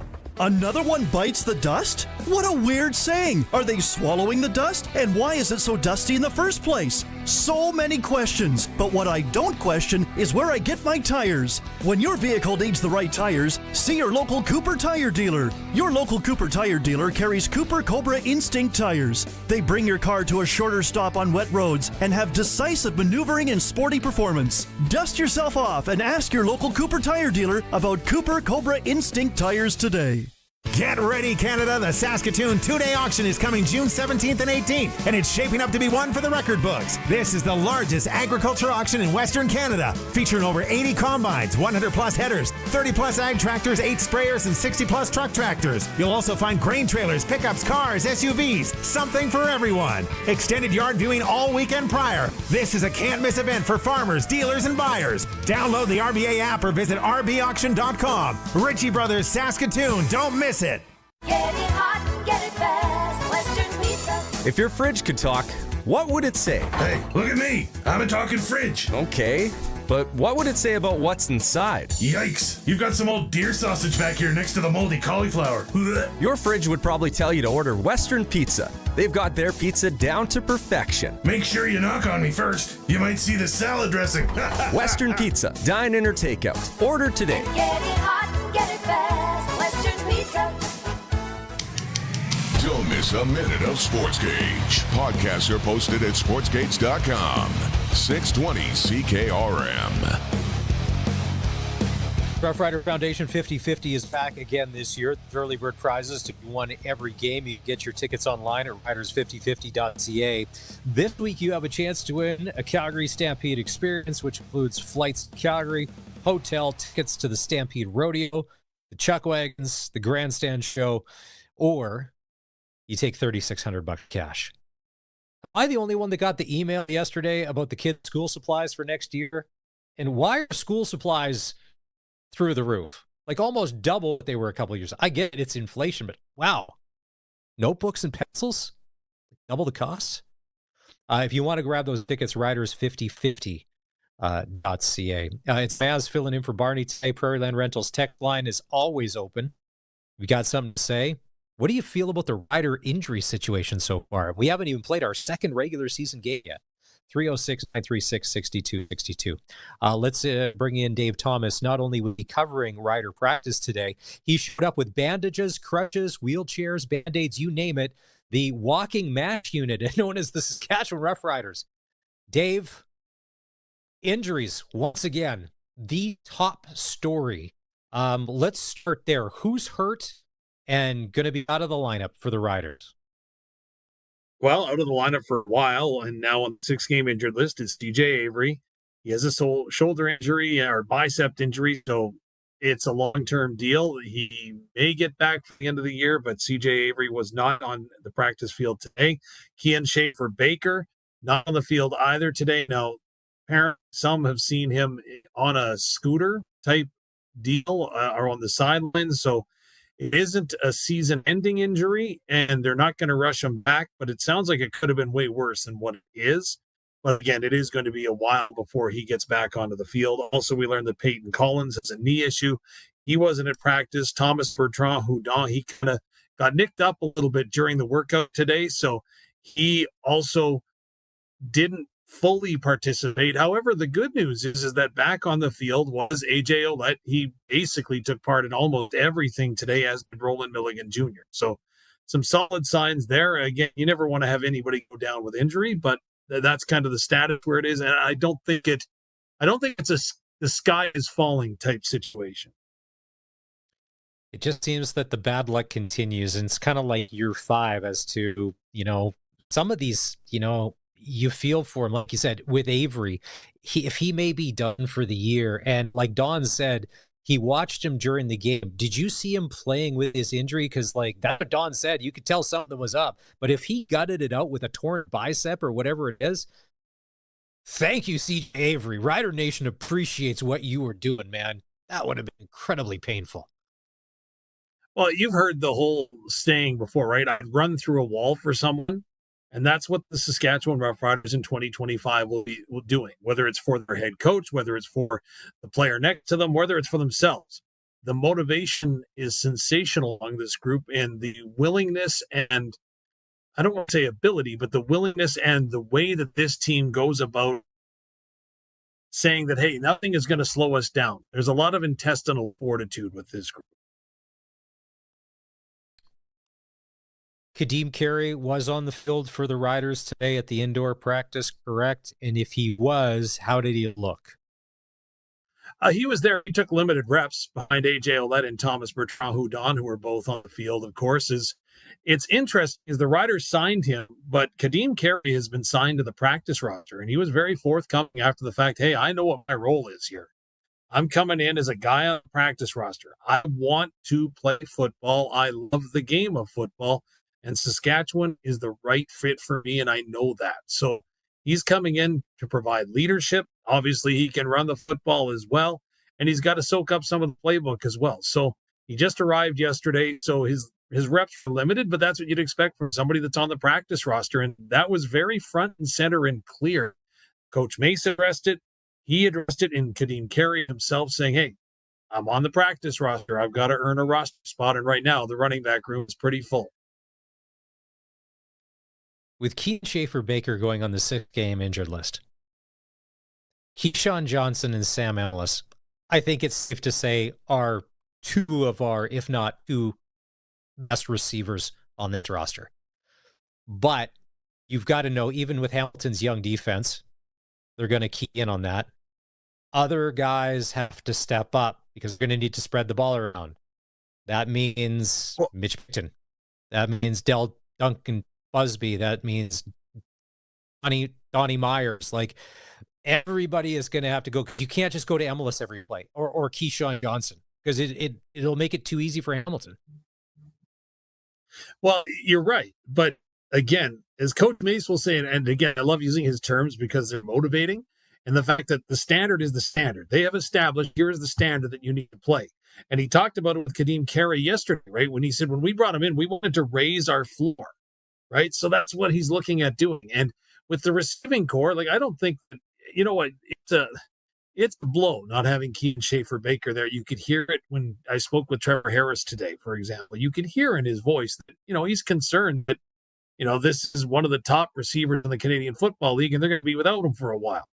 But you got to have full confidence. Samuel Emil put up 133 yards. We've seen what Keyshawn Johnson can do if he gets an opportunity. And again, you listed it, right? And there's always going to be an opportunity. And so there is an opportunity now. Tommy Neal is still injured, didn't participate in practice today. So that might mean we see Deshaun Mims elevated to the game day roster as a Canadian receiver. Again, he's showed well in training camp. You want an opportunity? Well, now's your opportunity. You know the standard you must meet in order to keep that opportunity. The one thing about Keaton Schaefer-Baker, much like Geno Lewis last week, when he's on the field, you have to pay attention to him, and he usually will open up something. Just his big body and his presence, him just running across the formation, will usually do something or draw something. And it's not that the Riders won't have other guys doing that, but he's such a physical and imposing threat that even when he's not getting the ball. Now, Del Duncan Busby last week, a lot of blocking plays, not necessarily a ton of balls coming his way. Do you think that, all right, if he's part of the crew and he's already in, he's not next man up, but do you think that there may be more balls coming that way for Del Duncan Busby? Because when they have gone to him in the past, all he catches and gets first downs.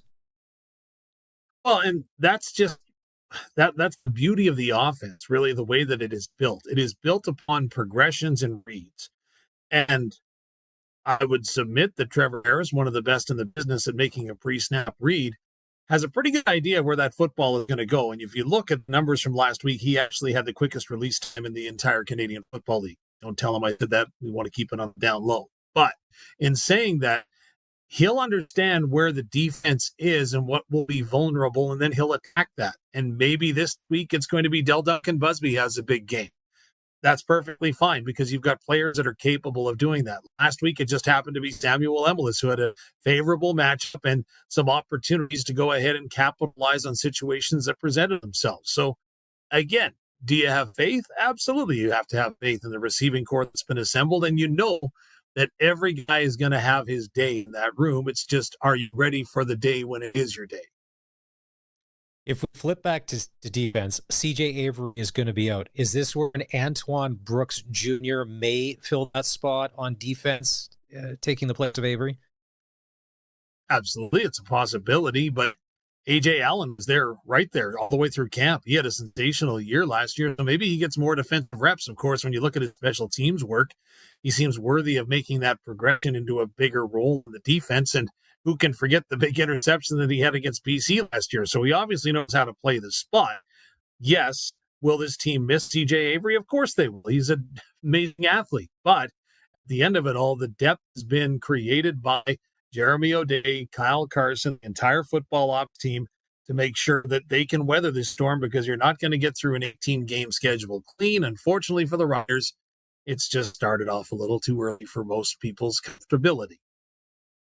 Now, if they do go A.J. Allen at linebacker, he's a Canadian, which means that they could change something else. But if with Ford hurt and you've got Dalkey and Lacombo safety because Dalkey is playing linebacker and all of that, like it can open up things, but it could also cause other things because you do need a back, like you said, you need a backup.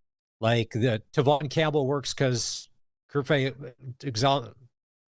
is backup. Like, so you've got that. And I loved AJ Allen. I thought he was great. I thought Antron Brooks played it great and all through camp and through the preseason. He's been waiting patiently. He was on the practice roster. Speaking of practice roster, Braxton Hill is back. He was on the practice roster last year for a month when things expanded. He was invited to camp. He played the preseason games. Then he was cut, now brought back.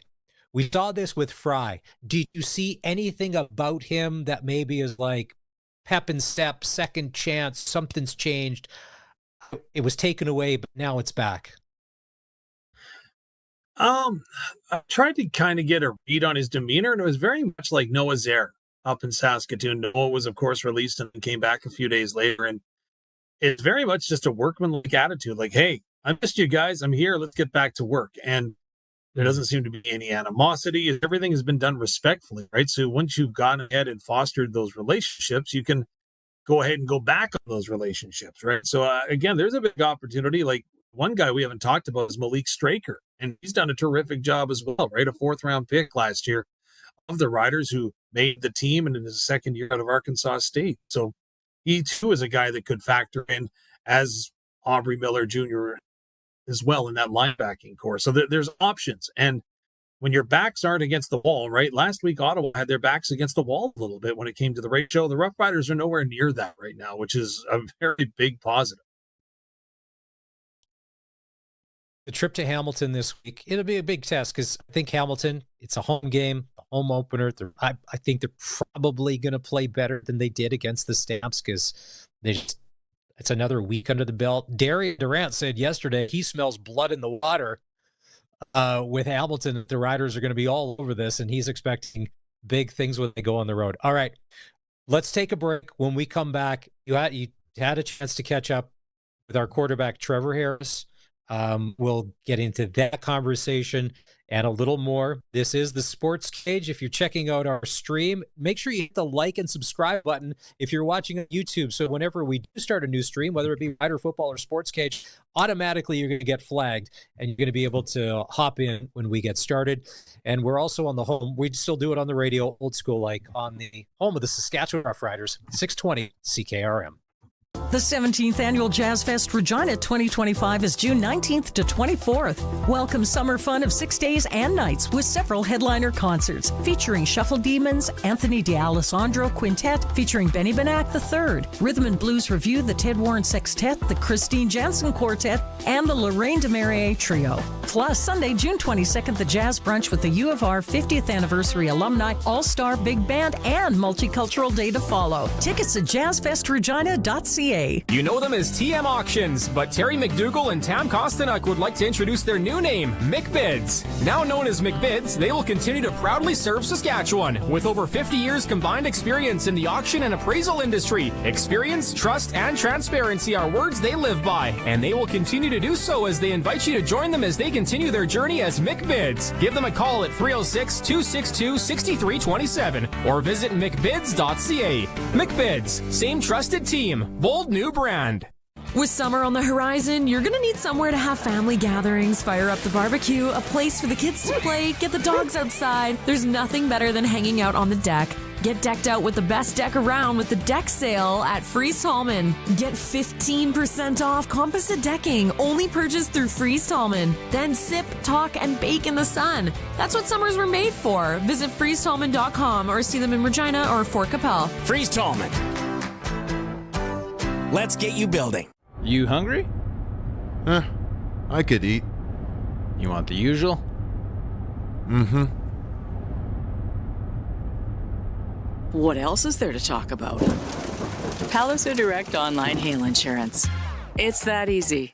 Save up to 13% on your crop hail rates this year when you purchase online through Palliser Direct.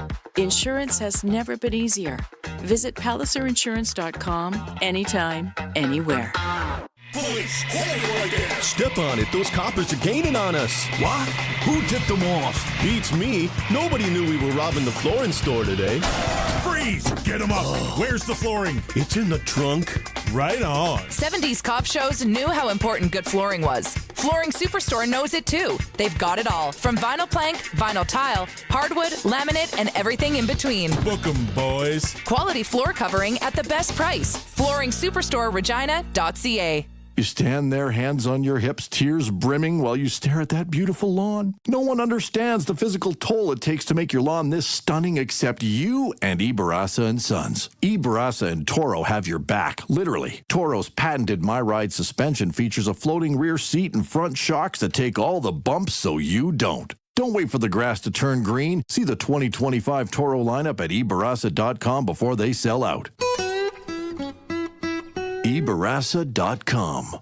Struggling to make ends meet? You're not alone. Many people are facing tough times and finding it hard to afford the essentials. I'm hearing from people experiencing this every day. My name is Jasmine Brown, a licensed insolvency trustee at BDO in Regina. I'm here to help you take control of your finances with a solution made just for you. Call 1-833-BDO-TALK or visit bdodebt.ca to book your free consultation and discover your debt-free future. The Sportscage Clutch Performer for Nick's Service in Emerald Park. Your local Massey Ferguson Challenger, Rogator, Gleaner, and Fendt dealer. Call 781-1077. As far as Clutch Performers go, if you are a non-Edmonton Oiler fan, you would like to nominate Wes McCauley as your Clutch Performer for whatever Wes did last night in Florida, and it just went all downhill for the Oilers. About 53 seconds in when Brad Marchand scored. And then Gary Bettman saying, we've got the best officials out of any of the professional sports. Colson, it was pretty funny. A lot of people come out of the woodwork last night that are not Oiler fans posted on social media. They were okay with a 6-1 Panther win. Who you got for Clutch Performer for Nick's Service? I have, and I was trying to get the video downloaded, but I can't do it now. And now I don't even remember the guy's name. Denzel Clark, there we go, for the Athletics last night. He had an absolute robbery on a home run. Had to climb the fence, was probably reaching about 3 or 4 feet over the fence. Yeah, just completely stole the home run. It was ridiculous. So we'll retweet it on our socials if you're wondering. Yeah. But yeah, it's insane. If you went Denzel Clark, I'll go Denzel Washington in Training Day. Great movie from the late 90s, early 2000s. Why not? Sure. Why not? And anybody named Denzel, if you're listening, you're one of our Clutch Performers for Nick's Service in Emerald Park. All right, he's on the Western Pizza guest hotline. Dave Thomas, voice of the Saskatchewan Roughriders. Practice was moved indoors today because of the smoke, and there was a chance to get back to work after the big win on Thursday. We talked injuries. CJ Avery is pretty much 6th game, but could be longer done. Kean Schaefer-Baker is on the 6th game. We don't know. Peyton Collins 6th game with a knee. Am I missing anybody else that was 6 gamed off the walking wounded list for the Riders? No, I think you nailed it. I think that was everybody. So, yeah, those are the big ones, and obviously there's concern there. But, again, you go forward, next man up. Like it or not. You had a chance to catch up with Trevor Harris, and there's one guy. As long as we got Mr. Harris upright and playing, I think for a lot of us in Rider Nation, all right, things are good. It's not a panic situation or whatever. There's a lot of next man up. And you had a chance to ask him, what does Kadeem Carey, the newest signing, bring to this Saskatchewan Roughrider team? Good veteran presence. He's a great running back. I mean, he's one of those guys where, he can put his foot in the ground and get up to top speed in a hurry. And that's a gift. And, you never know. It's a long season. You never know when he's going to be needed. I know AJ has worked really, really well with, two-headed monsters in his career, so I don't know what the future in lies. But, I know that we have some great running backs and spearheaded by 45. And I'm just looking forward to getting to know Kadeem as a teammate and welcoming him here and helping him fit into the culture. And I'm excited to have him here because he's a dynamic running back for sure. as a quarterback, they're never going to come out and say it, not while they're playing, not while they're teammates. But there have been some guys that have come through every level of football. Incredible talent. Could do all sorts of things, except be able to block for the quarterback. And if I'm a quarterback, and that's how I make my money, and that's my livelihood, and I can't trust the guys in the backfield, how good is it for Trevor Harris to know that Kadeem Carey is one of the best blocking backs in the CFL? Oh, he's sensational. And again, that's one of the things that really excites Mark Mueller, Trevor Harris, and the entire group is the way that he can fit in and knows how to block in the Canadian Football League. Now, he's on the practice roster. Got to earn his spot. AJ Ouellette may play this week. He was out there practicing today. Thomas Bertrand-Houdon, who had, I think, a breakout game. That's safe to say. That could be a double dose of them when we go to Hamilton. All right, so this offensive line of the Saskatchewan Roughriders, you had a chance to ask him about the offensive line being the best in the CFL and the way they graded out and how happy that makes Harris. Oh, they're awesome. It's been amazing to see, Ed and Mark, lead those guys up front, and the running backs be able to, do their part in protection. Wide receivers do their part in protection, and they've been nothing but short of amazing, ever since I've been here. And so I'm just really thankful to play behind them, and I try and reciprocate the love and try and get the ball out quick when I can, and that way when we do need an extra click, they can hold up for us, and they've just done a tremendous job. And shoot, no matter how depleted you get, I just hear slander every week in the news about them. Oh, they're down this guy, down that guy, and they just continue to play well. And it's a credit to the guys up front, the leadership, the coaching, and Ed and Mark have done a great job, and the leadership up front with Logan and Yoshi, they've just done a tremendous job, and Tater and those guys. So. Dave, we had said that Kadeem Carey and any of the new players brought to town need to be wrapped in bubble wrap, not to be touched, because for the rest of the week, Dave, fingers crossed, nobody else ended up on the injured list, and that it's all systems go for Hamilton. Do that. We'll catch up with some more from Dave in practice after 5 o'clock. We're going to take a break. Glenn Suter, as always, press coverage Tuesdays and Thursdays right after the 5 o'clock news. And big signing in the NFL today, and a newly married man. And if you don't know what to get him because you haven't seen his wedding registry, maybe hold off before you hit up Amazon. We'll get into that and more. This is the Sportscage on the home of local sports Saskatchewan, 620 CKRM. Rider Nation lives on 620 CKRM. I'm Dave Thomas, voice of the Saskatchewan Roughriders. Saturday is game day as the Riders take on the Hamilton Tiger Cats. Countdown to kickoff with Justin Dunk and Tegan Whitco's at 2. The pregame show's at 4. And kickoff with Luke Mullender and I is at 5. Saskatchewan Roughrider football on the Cooperators Rider Broadcast Network is brought to you by Prairie Ford Dealers, Claws of America, and Sask Energy. Stream every moment of Rider football at sportscage.com. Hi there, it's Gloria Evans from 620 CKRM, and I'm inviting you to come down and join me for the McDougall Auctioneers Customer Appreciation Event Thursday, June 19th from 10 till 3 at McDougall Sales Yard in Emerald Park. There'll be a charity barbecue with all proceeds going to the Rider Foundation. Draws for you to enter, including 2 tickets to the June 28th Rider game to be won, and a fun, friendly atmosphere. Come on out and say hi and have some lunch at the McDougall Auctioneers Customer Appreciation Event. If you've got a Steelcraft garage door, you've got a door with parts manufactured and assembled right here in Canada. A door with better insulation and seal, plus a warranty you're probably never going to use. Combined with a LiftMaster opener, it's the right choice. And if you don't have a Steelcraft garage door, you should get one. And a LiftMaster opener. 100% made by Canadians for Canadians. Steady, tariff-free pricing and great quality, no matter what. Steelcraft door, Steelcraft door, Steelcraft door. We offer more. Don't miss Bailey Zimmerman at Country Thunder, Saskatchewan. You're the last thing that I thought I'd lose. Single day tickets are available now. Spend July 12th with Bailey Zimmerman, Tyler Hubbard, and James Barker Band. Or make it 4 days and see Def Leppard, Jason Aldean, and so many more. Country Thunder, Saskatchewan in Craven, July 10th to 13th. Single day and weekend passes are available at countrythunder.com. Sask Lotteries has over 50 years of winning behind us. And you know what that means? Lots of winning numbers. Numbers like over 1,200 organizations funded and 12,000 plus groups supported. $6 million given away annually in community grants. And the winningest number of all? $1.4 billion given back to the people of Saskatchewan through sport, culture, and recreation. And we're just getting started. Learn more at sasklotteries.ca. With summer on the horizon, you're gonna need somewhere to have family gatherings, fire up the barbecue, a place for the kids to play, get the dogs outside. There's nothing better than hanging out on the deck. Get decked out with the best deck around with the deck sale at Freeze Tallman. Get 15% off composite decking, only purchased through Freeze Tallman. Then sip, talk, and bake in the sun. That's what summers were made for. Visit freezetallman.com or see them in Regina or Fort Capel. Freeze Tallman.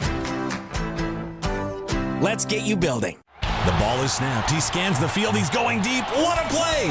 Rider fans, make your own great play by going to riders5050.ca. You can now buy tickets for every Rider game, home or away. You can also sign up for the 50-50 Club and never miss a draw, including the weekly loyalty and early bird prizes. All proceeds support amateur football in Saskatchewan, equipping the heartland, and just maybe score a big win. Get your tickets today at riders5050.ca and go Riders! Riders 50-50 is presented by ISC. Calling all skilled heavy-duty mechanics. Core Industrial Services has an exciting opportunity for you. They're hiring a full-time heavy-duty mechanic to join them at their 9,000 square foot shop in Rocanville, Saskatchewan. As a heavy-duty mechanic, you're responsible for performing maintenance and repairs on a wide range of equipment, from heavy machinery to light trucks and more. At Core Industrial Services, they believe in the power of teamwork. Apply today on their website at coreindustrial.ca or call them at 306-745-4844. Core Industrial Services, where expertise meets opportunity. Apply now. The certified pre-owned vehicle demand is high and our supply is low. We need your trade-in at Capital GMC. We have 180 certified pre-owned vehicles to choose from. Be sure to check out employee pricing on all pre-owned vehicles, with rates as low as 4.99 for up to 60 months on select GM certified vehicles, and a great selection, plus 150 plus point inspection and roadside assistance. Capital GMC is the GM certified pre-owned vehicle destination at the corner of Rochdale and Pasqua in Regina, where we go the extra mile and so do our vehicles. Country Corner is brought to you by EMF Market Mall. Open Thursday to Sunday at 1217 Broad Street. Look for EMF Market Mall on Facebook. 620 CKRM and Tri-Hall Self-Unloading Bale Movers present the CCA Pilot Butte Rodeo this weekend, Friday to Sunday. Don't miss Caitlin's Crusaders Bronc Match, Parade, Chariots, Chuck Wagons, the Bud Light Cabaret, and more. Full details and where to get tickets on our events page at 620ckrm.com. Big Brothers, Big Sisters of Regina are bringing back the Mega Bike. Hop aboard the 30-person party bike on June 18th and help raise money to support life-changing mentorship programs for local youth. You can find the registration link at bbbsregina.ca. And get ready to sing and dance at the Big Flat Folk Fest, July 11th and 12th in East End. This year's main stage headliner is Corb Lund. For tickets and more information, visit bigflatfolkfest.ca. For more information, visit 620ckrm.com. It's time for the Sports Ticker, brought to you by Extreme Hockey and Sports. Whatever your sport is, Extreme Hockey has you covered. The Red Sox are on the road tonight. They're in Swift Current to take on the 57s at Mitchell Field. First pitch goes at 7 o'clock in Swifty. Then tomorrow night, the Sox are back home to take on those same 57s at Curry Field. That will start at 7 o'clock. All right, time to say hi to Brian Raymond at Flowing Springs Golf Course. Brian, it's U.S. Open week. I mean, the place has got to be a buzz. But here's the thing I want to ask you about. As a 51-year-old guy, this rec golf league for men over 50, what's the quick rundown? Because I like this. I don't have a crew. I'm just a guy that maybe has time to come and golf. You've provided the flexibility that we need, right, for a busy schedule? Yeah, you know what, I mean, sometimes people can only play 9 holes, and some courses kind of frown on that. But you know what? We do have a 9-hole rate, and it's available anytime. So, yeah, you're right. Sometimes time is a little tough to come by, and if you've only got time for 9 holes, come on out and play. I mean, you know, we got a nice golf course, and we welcome the 9-holers. All right, and so that would be, it's Tuesday, Wednesday, Thursday. A lot of flexibility in there. for people. And then the other thing, too, is you can come when your schedule accommodates. You don't have to be locked in for the season. There's some flexibility there. Yeah, you don't have to be a member to play our golf course. That's absolutely right. And we try to be as flexible as possible, and we offer some great specials. Monday and Wednesday, it's only $39 to come out and play if you're a female or a senior. And every day after 3 o'clock, it's $38 or $22 after 6. And nowadays, it's light out now till well after 9 o'clock. So 9 holes is easy, and quite often people are playing more than that. All right, Brian, let's go old school to get in touch with the Pro Shop phone number, and then if we want to book online, where do we got to do that? Yeah, give us a call at 306-543-5050, and you can now book online at flowingspringsgolf.com. Thanks, Brian. We'll talk to you Thursday. You betcha. Thank you.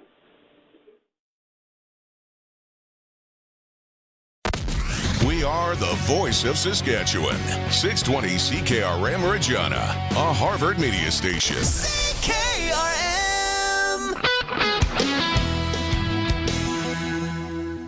It's 5 o'clock. Good evening. I'm Corey Atkinson from the SaskToday.ca newsroom with your 620 CKRM news for Echo Sound and Fort Qu'Appelle. Stay connected with the new cell phone from Echo Sound. Call 306-332-6711.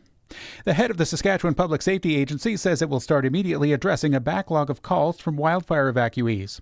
Marlo Pritchard's response comes after the provincial ombudsman flagged concerns of evacuees being unable to get food, shelter, and basic information.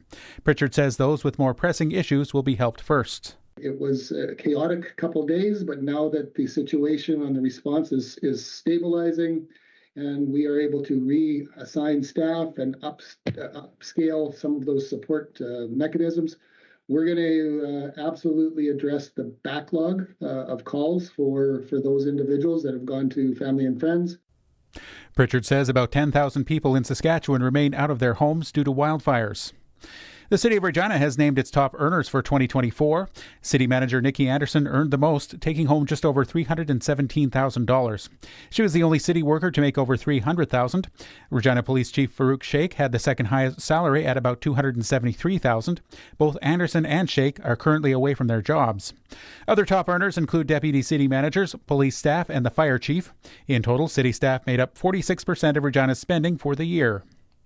Environment and Climate Change Canada says all of Canada is in for warmer than usual summer, with uncertain precipitation levels in most provinces. Bill Merrifield is a research scientist with the federal agency. He says potentially lower levels of rain mixed with a warm summer means conditions will be ripe for severe wildfires, especially in the west, where fires have already forced thousands to evacuate. Going into the summer, Canada was already experiencing a severe early wildfire season, with area burned by the end of May around triple the 10-year average for that time of year. Factors influencing the outlook for summer fire weather severity include a dry spring in much of the west, along with the high forecast probabilities for above normal temperatures across Canada. Environment and Climate Change Canada's summer forecast says the Atlantic provinces, Quebec and Ontario, and northern Manitoba are especially likely to see a warmer than usual summer, though the odds are high for the rest of the provinces too. To prepare for the Scarth Street upgrades, Regina will move the Oksana Azteki sculpture in the second half of 2026. During the move, the city will do maintenance and restoration work based on a 2024 report. Officials promise safe removal, storage, and reinstallation. A new location for the sculpture will be chosen with help from the city's arts team and cultural policy. The construction project will start in early 2027. And finally, Atlantic City Police say they've recovered a stolen, custom-built electric guitar that belongs to the band Heart. Police said they retrieved the Telecaster guitar from a woman who bought it from the theft suspect. A vintage 1966 Gibson EM50 mandolin remains unaccounted for. The instruments were stolen while the band's gear was set up at a venue where Heart was to kick off a tour the next day.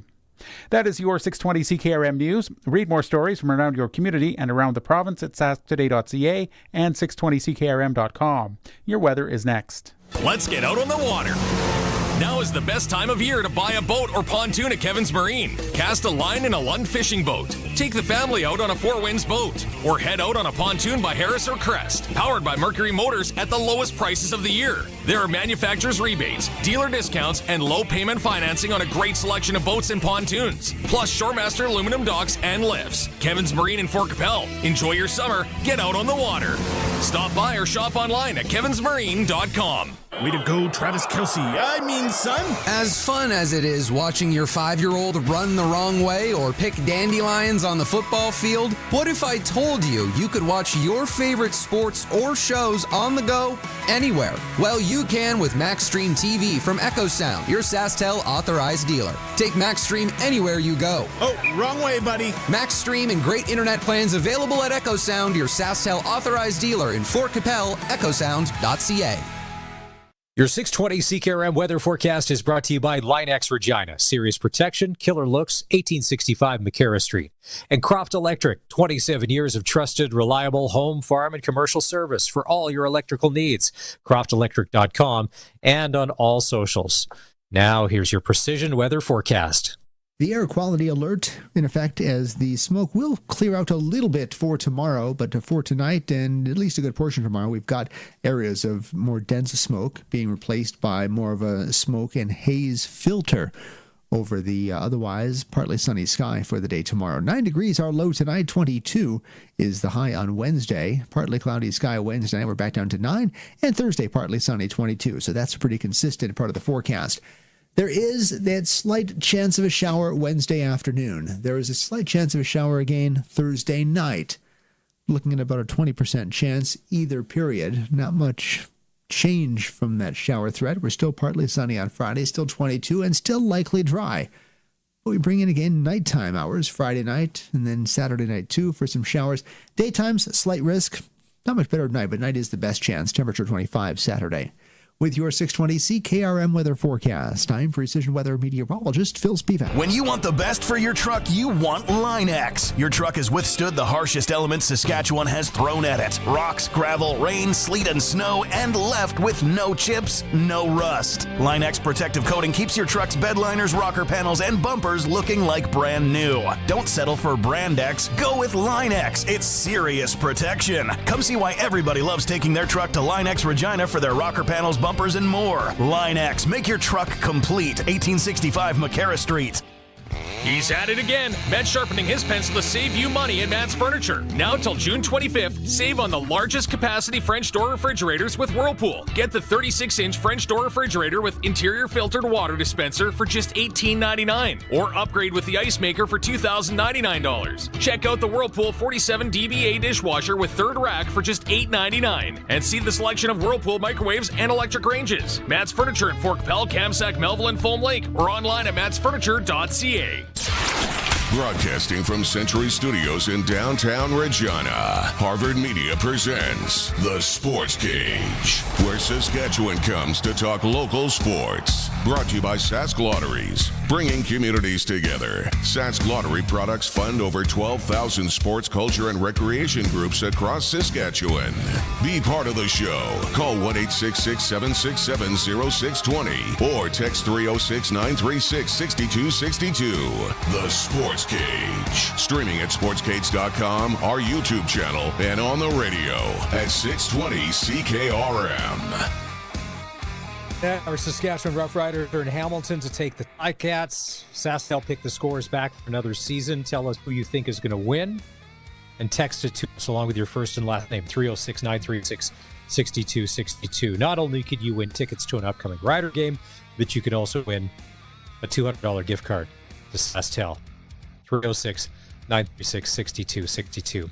It's a smoky Tuesday afternoon. Thanks for being part of the Sports Cage. It's Maz in for Barney for the rest of the week. We've had a busy show. We had the Professor Don Hewitt coming in hour number 1. Tyler Yaremchuk, who's from OilersNation.com.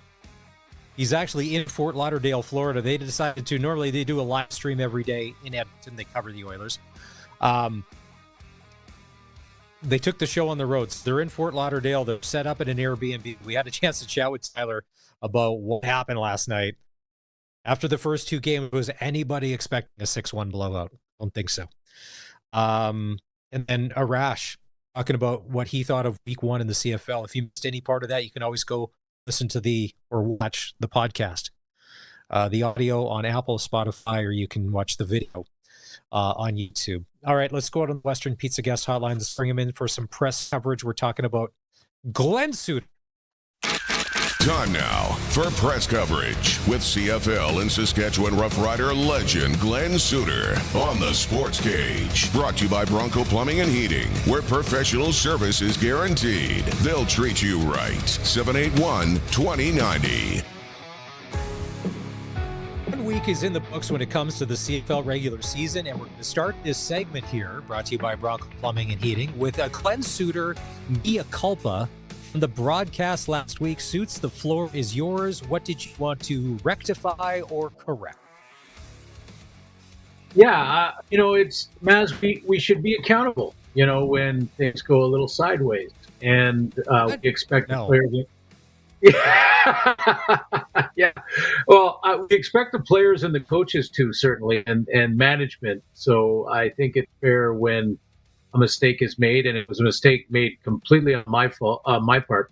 But, we had shown, if you watch the TV version of the game, we had shown a graphic showing completion percentage for Trevor Harris all time. And I heard you talk about it earlier with Dave, and I thought this was a good opportunity to kind of correct what I said.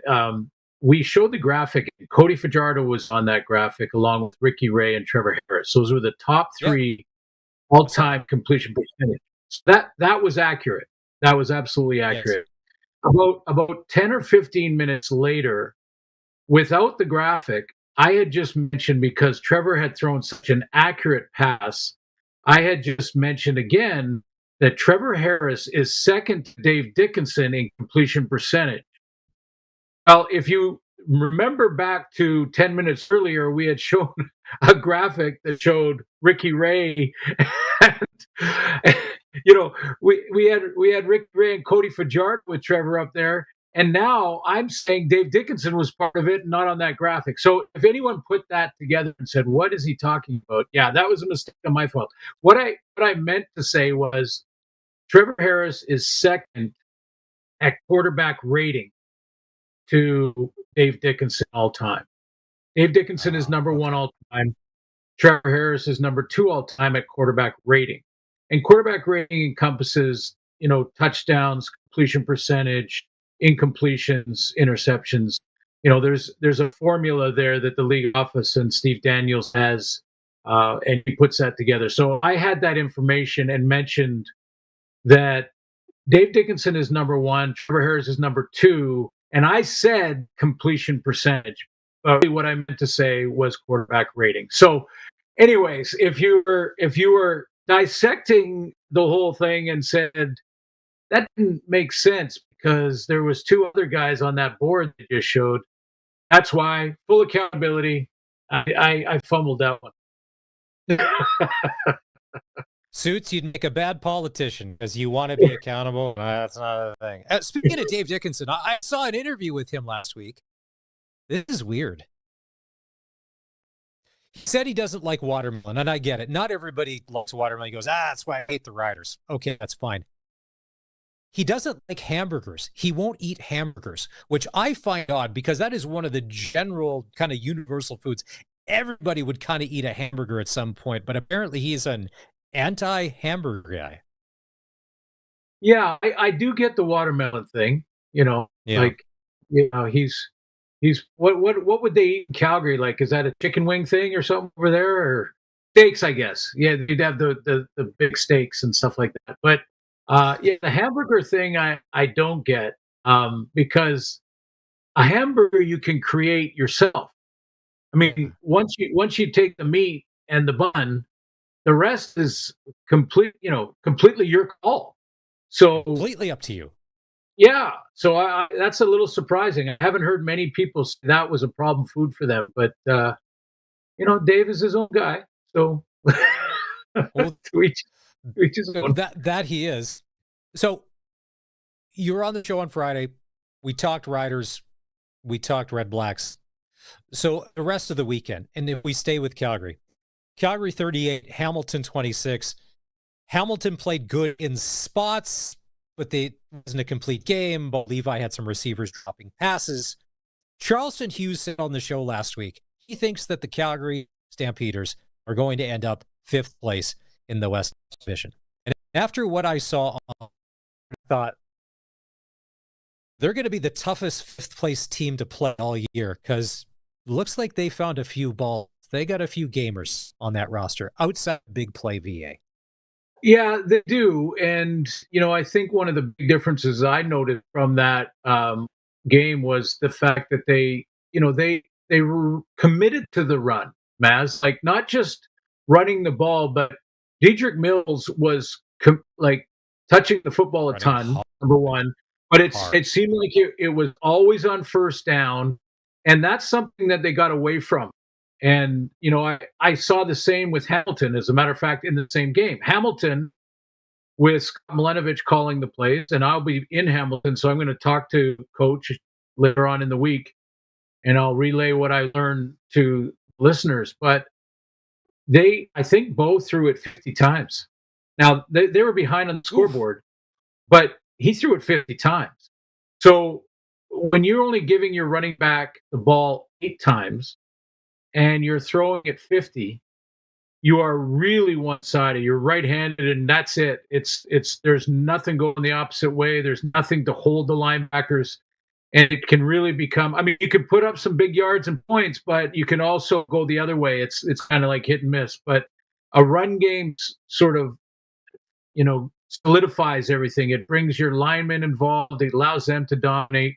It allows them to, fire off the football and get a little more physical, and you get your quarterback in manageable situations. So, I think with the Riders looking to prepare this week, I'm not speaking out of turn here because I haven't talked to Hamilton yet, but they have to be ready when they look at those numbers to think they're going to go back to the run, or at least more to the run. We're going to have to be more conscious of that, because I can't imagine Scott Milenovich just running it 8 times again this coming week. And asking his quarterback, and I agree with you, he had a lot of drops in that game because Bo didn't look bad, but he had a few key drops. But 50 throws and 8 carries to your back, that's lopsided.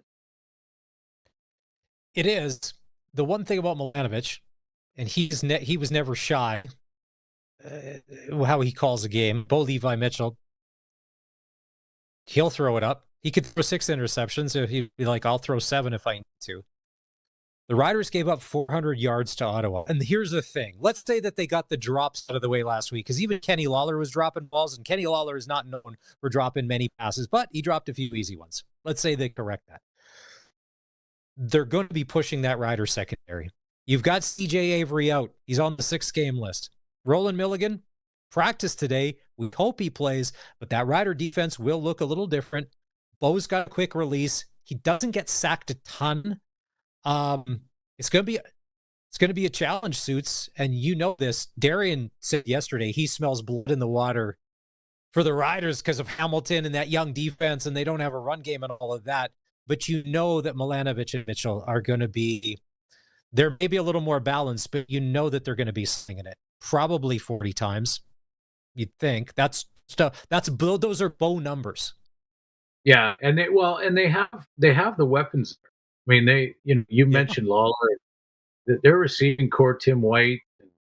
It is a solid big play receiving core. So yeah, you can cut Bo loose, but again, if we're just going to say the matchup is receiver versus DB, then I would suggest that the DBs for Saskatchewan, their trump card will be a good pass rush, because remember the Ottawa game when Drew Brown got in trouble, or when Drew Brown and the offense started to stall for Ottawa, even though he threw for over 400, it was because of the pressure.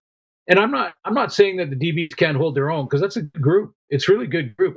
Again, we talked about at the beginning before the Ottawa game that the first 3 games of the season are going to be a challenge for the defense, for the Riders. Like they're going to be challenged because there's a lot of playmakers they face in the first 3 weeks. And this is week 2, Hamilton with the playmakers and with Bo, a veteran guy.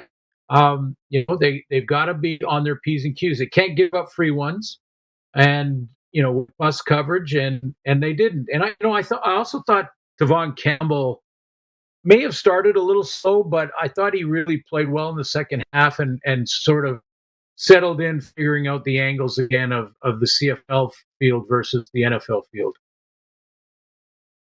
You were part of the Snoop Dogg Bowl in BC. From what we could see on TV, Snoop sounded good. I'm not the biggest Snoop fan, but from the few snippets I heard, I'm like, all right, that's pretty good. I saw him throwing balls into the crowd. From a marketing standpoint, huge win, touchdown. Give him the Amar Doman Grey Cup. He's undefeated when it comes to concerts and football. But when the game started, and this was to me the most intriguing game of the week, because you wanted to see Nathan Rourke and Buck Pearson, how they were going to work together. And I thought Buck called a beautiful game for him, moving him around the pocket, and then the legs took over. And on the flip side, they gave everything to Trey Ford in the offseason. But a lot of us who like Trey Ford know that sometimes Trey Ford likes to dip out of the pocket, play a little sandlot football, doesn't stand in at times and be a pocket passer. And 31-14 was the final score. Rourke good, Trey Ford, the sandlot can only play for so long, right? Yeah, but I would say if I was Edmonton, and they'll find their way on this, they'll figure it out. Jordan Maksimic is their offensive coordinator, and he's, Canadian guy too, and they're going to give Trey Ford a lot of opportunity here to settle in. But from just a coordination point of view, I really think that he will figure out what he does well, and that sandlot part would be number one in my playbook. That would be the first chapter of the playbook for me for Trey Ford. Sandlot, go ahead. Love it. I just talked to Nathan Rourke again today, because we're doing the Lions Bomber game before we get to Saskatchewan Hamilton. And I asked him about that play, and he said, I became a fan. So did Buck Pierce. They're playing against this guy in Trey Ford, and that one play where he ran 29 yards and then found his back down the field and they almost scored, and he, and by the way, at the end of the third, it was a 3-point game at the end of the third quarter. So the Lions took over offensively in the fourth with that long drive, 107-yard drive from Nathan Rourke, who looked fantastic in the game, by the way. But to me, Trey Ford is such a unique athlete. I don't know why we keep trying to put him in the box of pocket passer. I don't know why we do that. I mean, I guess it did happen early in Damon Allen's career, but once we saw Damon Allen win championships and Grey Cup MVPs, we went, maybe Damon Allen can be the Sally Rand guy. He can be the play action, roll out, run all the time. Doug Flutie was the same way. Doug Flutie never, I won't say never, but he very rarely just became Ricky Ray in the pocket. He never, or Trevor Harris in the pocket. He wasn't that guy. He was always retreating. He was always throwing off different angles. He was running around. I think you embrace that if you're Edmonton. Don't try to force him to become the pocket guy. You'll need it at times, yes. But, the whole RPO package, run pass option package, Maz, is designed for this type of guy. Like, you ride the running back at the hole in the interior between the center and the tackle. If the defensive end pinches, you pull it. If the defensive end stays high, you give it to the back. They have fantastic backs in Edmonton. Justin Rankin and Javon Leake are great tailbacks. So if you get Trey Ford pressing the edge, play after play after play, you're going to force the defense to overload it, and then you go backside, and then you go, you roll out and go bootlegs and things like that. So, I keep hearing that, Trey Ford is still not a pocket passer. And I go, why are you trying to make him one? That's not Trey Ford. Trey Ford is a dynamic athlete like I've never seen in the league. And I'm very careful, Maz, to not compare him to Flutie or compare him to Warren Moon or any of the great quarterbacks that we've seen in our league. But I am just saying he is so genuinely unique that he needs to force an OC to completely rethink the game of offense and design a package that really works for him, and then watch him go. I mean, when Nathan Rourke is standing there going, I was on the sideline kind of going, wow, that was something else. Like, I've never seen that. I mean, that's what I for a lot of us, I thought, well, maybe this will happen in the offseason with Max Simic. So if you talked about the Trey Ford playbook, the option one is Sandlot. That if they put in chapter 2 and if he was there, this is that we thought, okay, then he really is a threat. Because you mentioned some good ones like Flutie and Damon Allen and Ricky Ray and all of those guys. So in the fourth quarter, when the Lions were able to contain him in the pocket and he needed to throw, I think for me to go, okay, he's really added that next level to his repertoire where he does gun it in and gets the first down, to be like, I can throw it, I can run it. You guys don't know what I'm going to do, but it seemed like, and this is just from watching on TV, when they were able to keep contain, it wasn't that same magic because they forced him to throw, and that's where it seemed to break down. Because like you said, going into the fourth, it's a 3-point game, and then the Lions took over, and then the defense took over. And I don't know if it was the calls that were there all night or if they changed something up, but that's that progression. Because we had Dustin Nielsen on the show yesterday, and he talked about the Elks needed a little more running game because, like you had said, they have great running backs. They could rely on them a little more, take some of that pressure off. And the thing being is that, listen, if it's there, but when you do have to throw, you're like, okay. And it's only week 1. Right. But I guess my point is, and by the way, I really think that Trey can throw from the pocket. I do. He's not Ricky Ray yet, but he can throw from the pocket. And but so my point is not, at some point he's got to become a pocket passer because the game will demand it of him. How the game is unfolding will demand it of him. I'm not suggesting that. What I'm saying is, if the offense from the very beginning in first series doesn't make him a pocket passer every series, that's where he scrambles from right now. He's in the pocket, things break down, he bails out, outruns angles, and makes big plays. But if you get him on the edge all the time, you remember Damon Allen? How many times did Damon Allen actually throw from deep in the pocket, 7-step drop? Not very many. It was always on the roll. It was always a play action going one way, him going the other way. But that 29-yard run where he just gave up, and we're seeing it on the feed right now. I mean, I'm not sure there's many athletes that can do that. I just haven't seen it in either league. So again, yes, he's going to have to throw from the pocket at times. I mean, let's put it this way. If a defense blitzes him with more than they can block, in other words, outmans him, like if you're blocking 6, they're sending 7. One guy's free, he's going to have to learn how to throw hot, and he's going to have to learn how to throw it from the pocket as soon as he catches the ball, get it out of his hands before the rush comes. But aside from that, everything else can be built off of the RPO looks and the ride to side that Mark Trestman used to call it, and rollouts and bootlegs. Get him on the run, always lean into his athleticism, and then watch him grow from the pocket as that happens. And I'm sure they're going to figure that out. Like, I'm sure they already are talking about things like that, because your quarterback's also important position on the field, and you want to put him in his strength. Whatever he does well, that's what you want to have in your playbook. So, I know Jordan Maximic will get there. It's just a matter of, hey, this was game 1. It was a 3-point game, and Edmonton had pinned the Lions after that big play from Trey, and they scored on that drive.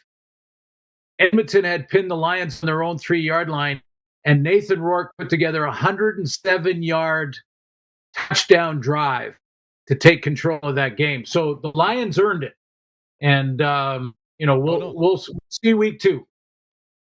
Yeah, and not that the Rider game in Hamilton isn't high on my list, but to me the most intriguing game of the week, and we'll talk about it more on Thursday when you're on, is the Lions-Bombers. Because the Lions, by the fourth quarter, looked so good and they were rolling. Can they take that to Winnipeg, where it's going to be a sellout? It's going to be nuts. Ron Hutt's probably already lined up. And how do the Winnipeg Blue Bombers do with no Zach Collaros? And they've got Chris Streveler because of the one-game suspension. So to me, I know it's only week 2, but I think we're going to find out a lot about two teams that, Bombers are still king of the heap. The Lions are trying to get back to what they once were. It should be a clash. And I'm hoping it's just going to turn out to be a great football game. Well, and remember, no Zach Collaros in game 1. So yeah, Chris Streveler will be starting quarterback for the Bombers, but he knows the system. And Brady Oliveira. And here's a line that I'm going to use on the air, because we talked to them today on Zooms, but I asked Nathan Rourke about Willie Jefferson.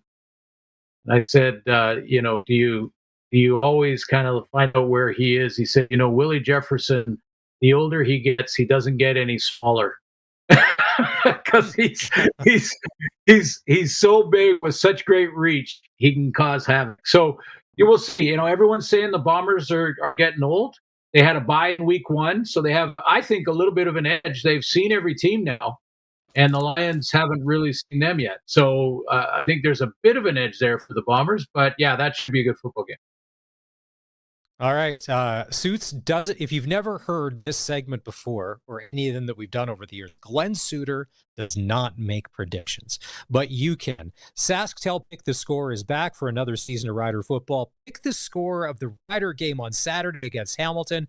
You can win a $200 gift card from SaskTel and tickets to an upcoming Rider game. All you need to do is text in your first and last name along with your prediction. You can pick Hamilton if you want. We're not going to out you, all right? 306-936-6262. Suits, as always, good stuff. We will chat. You will be at the stadium Thursday night in Hamilton when we do this next. Yes, and I will make one prediction, Maz. Oilers win the next game. Oilers win the next game. Suits, it unraveled. I like you, but I like better when you're a politician trying to be accountable. They just have to play hockey again. Stop worrying about who hit who and getting back at each other. Just go play hockey again. They'll win game 5. Corey Perry and Evander Kane would have fought the parking lot attendants last night if the parking lot attendants would have dropped their gloves. Okay, that's how far off base the Oilers were. All right, it's press coverage with Glenn Suter here for Bronco Plumbing and Heating, right here on the Sportscage. Time to take a break. Our favorite, I like him. I don't know why people dog him. I think he's one of the most interesting people in the NFL. He signed with a new team, and he's a freshly married man. We'll tell you who that is next. This is the Sportscage on the home of the Saskatchewan Roughriders, 620 CKRM. This is Country Gold with Steve Harmon, your home for the country hits of the 80s, 90s, and 2000s. Hello, I'm Steve Harmon, inviting you to join me for Country Gold. Each week we play country favorites from the 80s, 90s, and 2000s, and we check in with the stars who made them, too. This weekend on Country Gold. Country Gold, brought to you by Trent Dickin and his experienced team at Flooring Superstore. Saturday mornings at 6 and Sunday afternoons at 4 on the Voice of Saskatchewan, 620 CKRM. Proven by countless farmers, 900 Series fence sprayers set the standard for your crops, and it's available at Nick's Service in Emerald Park. Featuring 370 horsepower, 132-foot boom, 1,580-gallon tank, smart drive 4-wheel steering, and liquid logic recirculating boom, the 900 Series fence sprayers are backed by a 3-year, 2,000-hour Gold Star warranty. Leaders drive Fendt. To learn more about making your crops successful, visit Nick's Service today, nickservice.com. Sask Lotteries has over 50 years of winning behind us. And you know what that means? Lots of winning numbers. Numbers like over 1,200 organizations funded and 12,000 plus groups supported. $6 million given away annually in community grants. And the winningest number of all? $1.4 billion given back to the people of Saskatchewan through sport, culture, and recreation. And we're just getting started. Learn more at sasklotteries.ca. A rolling stone gathers no moss? What a weird saying. Does it gather moss if it's not rolling? So many questions. But what I don't question is where I get my tires. When your vehicle needs the right tires, see your local Cooper tire dealer. Your local Cooper tire dealer carries Cooper Pro Control tires. They're designed to wear evenly for crisp handling and engineered to take on water while maintaining grip. Ask your local Cooper tire dealer about Cooper Pro Control tires today. They'll keep you rolling. How has Ag Direct Hail become one of the largest and fastest growing crop hail insurance providers on the prairies? Is it our competitive rates, our superior customer service and professional claims handling, or maybe it's our easy to use online application? I'm Bruce Lowe with Ag Direct Hail Insurance, and I want to thank hard-working farm families for your support. Whatever your reason is for choosing Ag Direct Hail, we appreciate your business. Please visit agdirecthail.com or call us toll-free. Play ball! Come on out tomorrow evening and watch some exciting baseball. First pitch is 7 p.m. at Curry Field as the Regina Red Sox take on the Swift Current 57s. It's the Indian Head 1951 Rockets tribute game. Fun for the whole family. Exciting Red Sox baseball tomorrow evening, 7 p.m. at Curry Field. Go to ReginaRedSox.com for tickets. Sponsored by the Regina Hotel Association.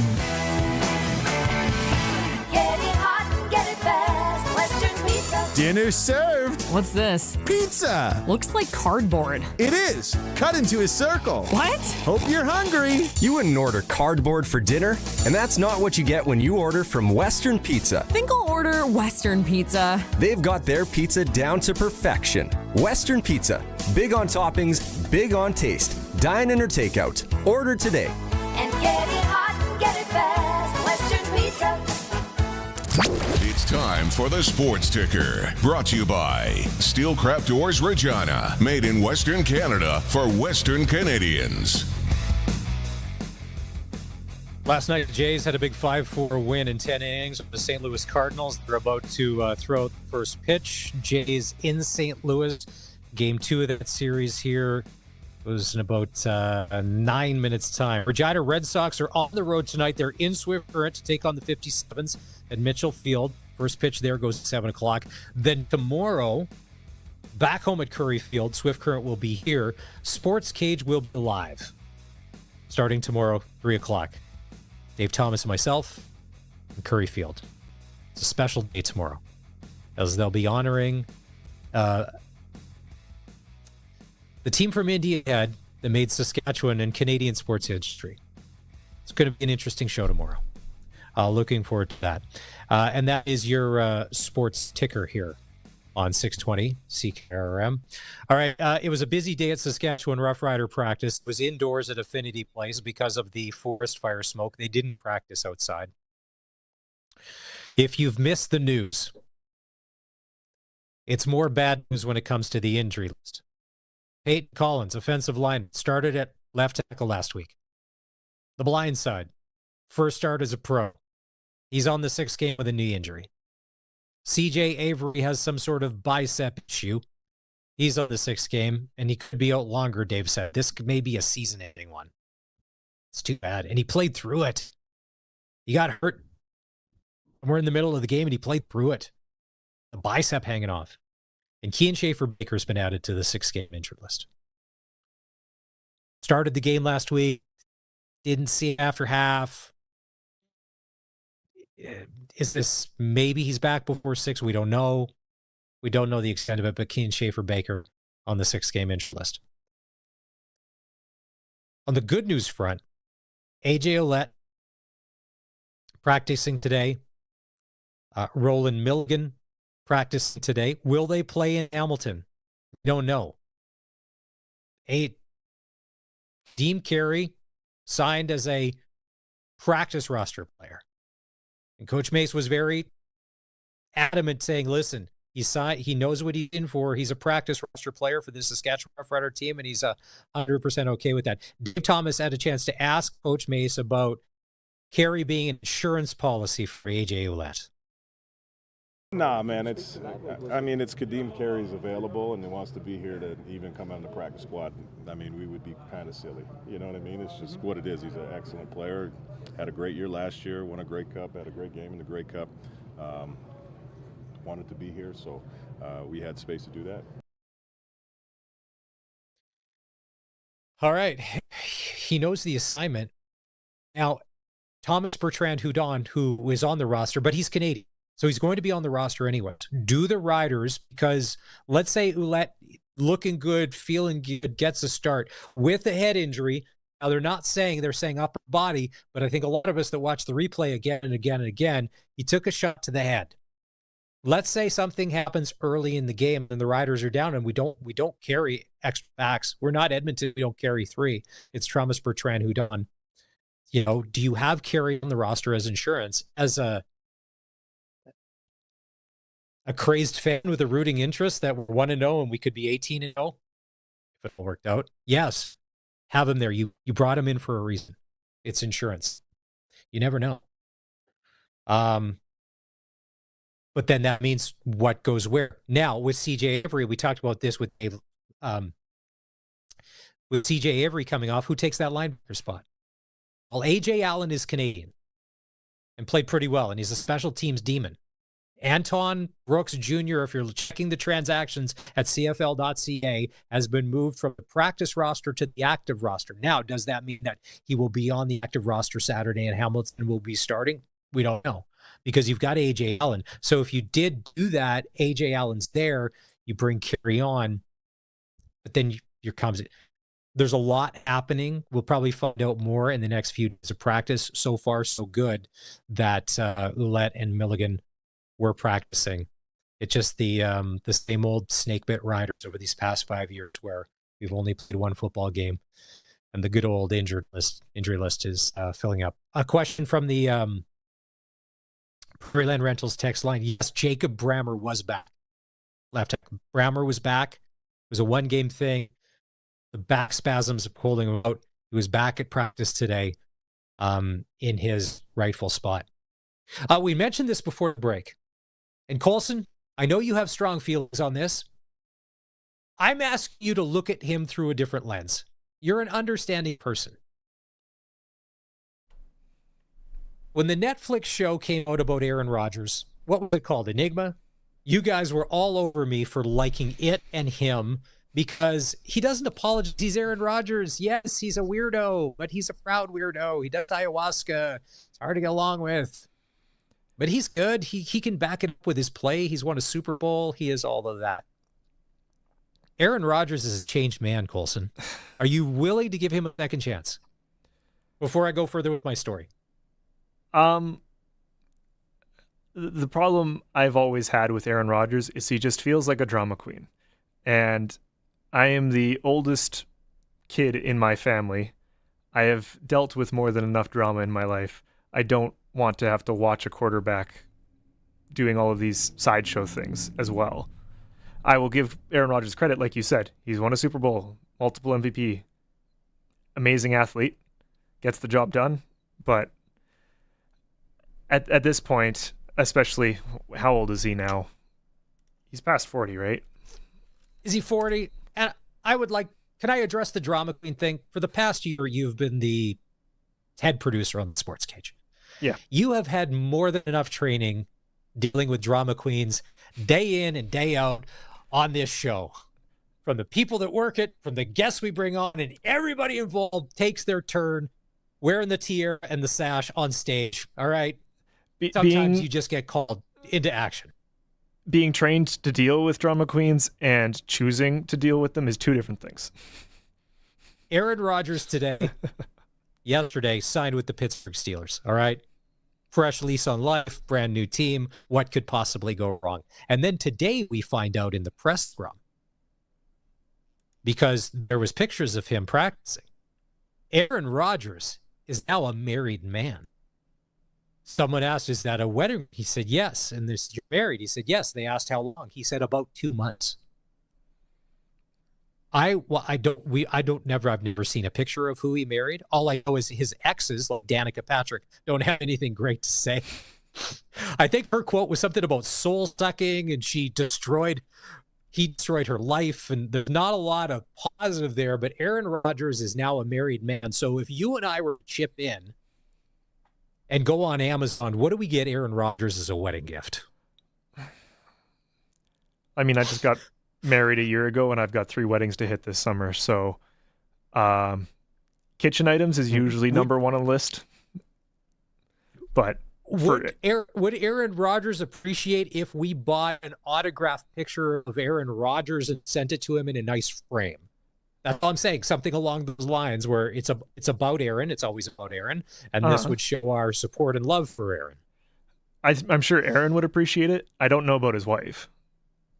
So that's probably not going to be the weirdest thing she's going to have to get used to, being married to one Aaron Rodgers. I don't think he's ever been married before. And if he has, I don't remember the divorce planned out on TMZ. So maybe this is the first trip down the aisle. He's dated a lot of high profile celebrities. I don't know that he's ever been married before. I was going to say, just quick searching here, doesn't appear to have been married. He was engaged to Shailene Woodley back in 2020, but they broke that off in sometime in 21. Yeah.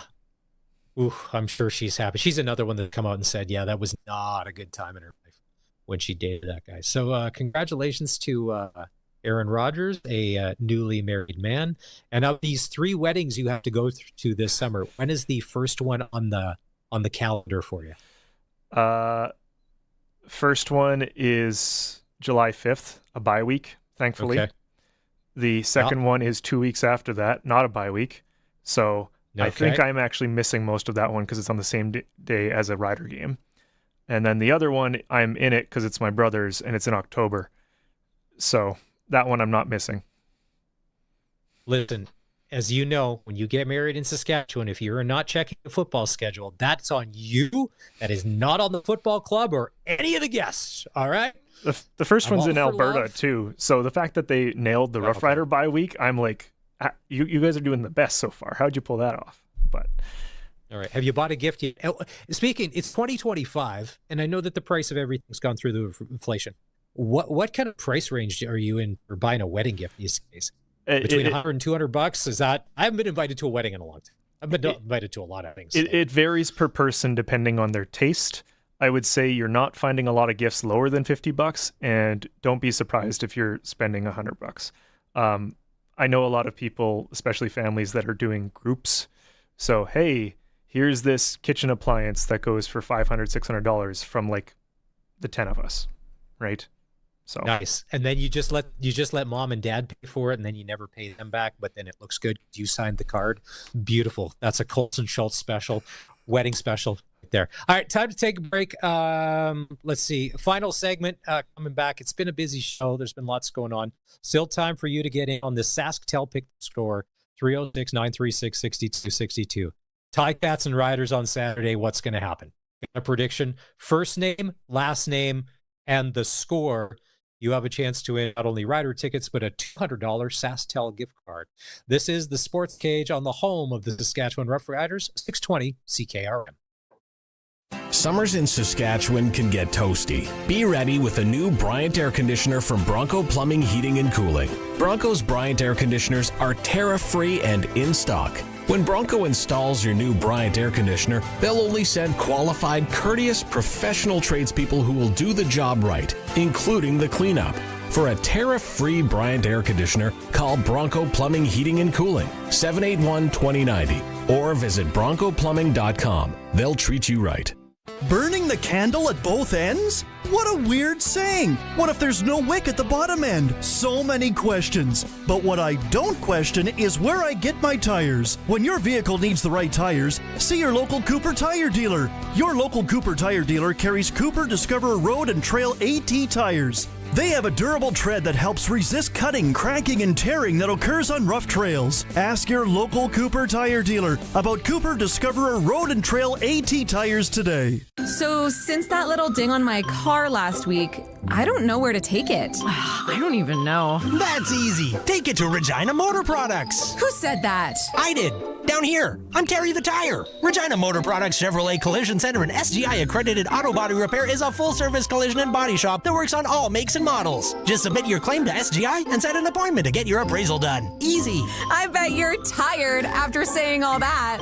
South at Highway 1 and 6, Albert Street. RMPChevrolet.com. Sask Power is working to improve the power system in your area. In order to do their work safely, they need to shut the power off for customers in Lestock, Muscaugan First Nation, and surrounding rurals from 3 p.m. to 5:30 p.m. Wednesday, June 11th, weather permitting. Again, the power will be out for 2 hours and 30 minutes on Wednesday, June 11th from 3 p.m. to 5:30 p.m. for customers in Lestock. For updates on this outage, visit saskpower.com/outages.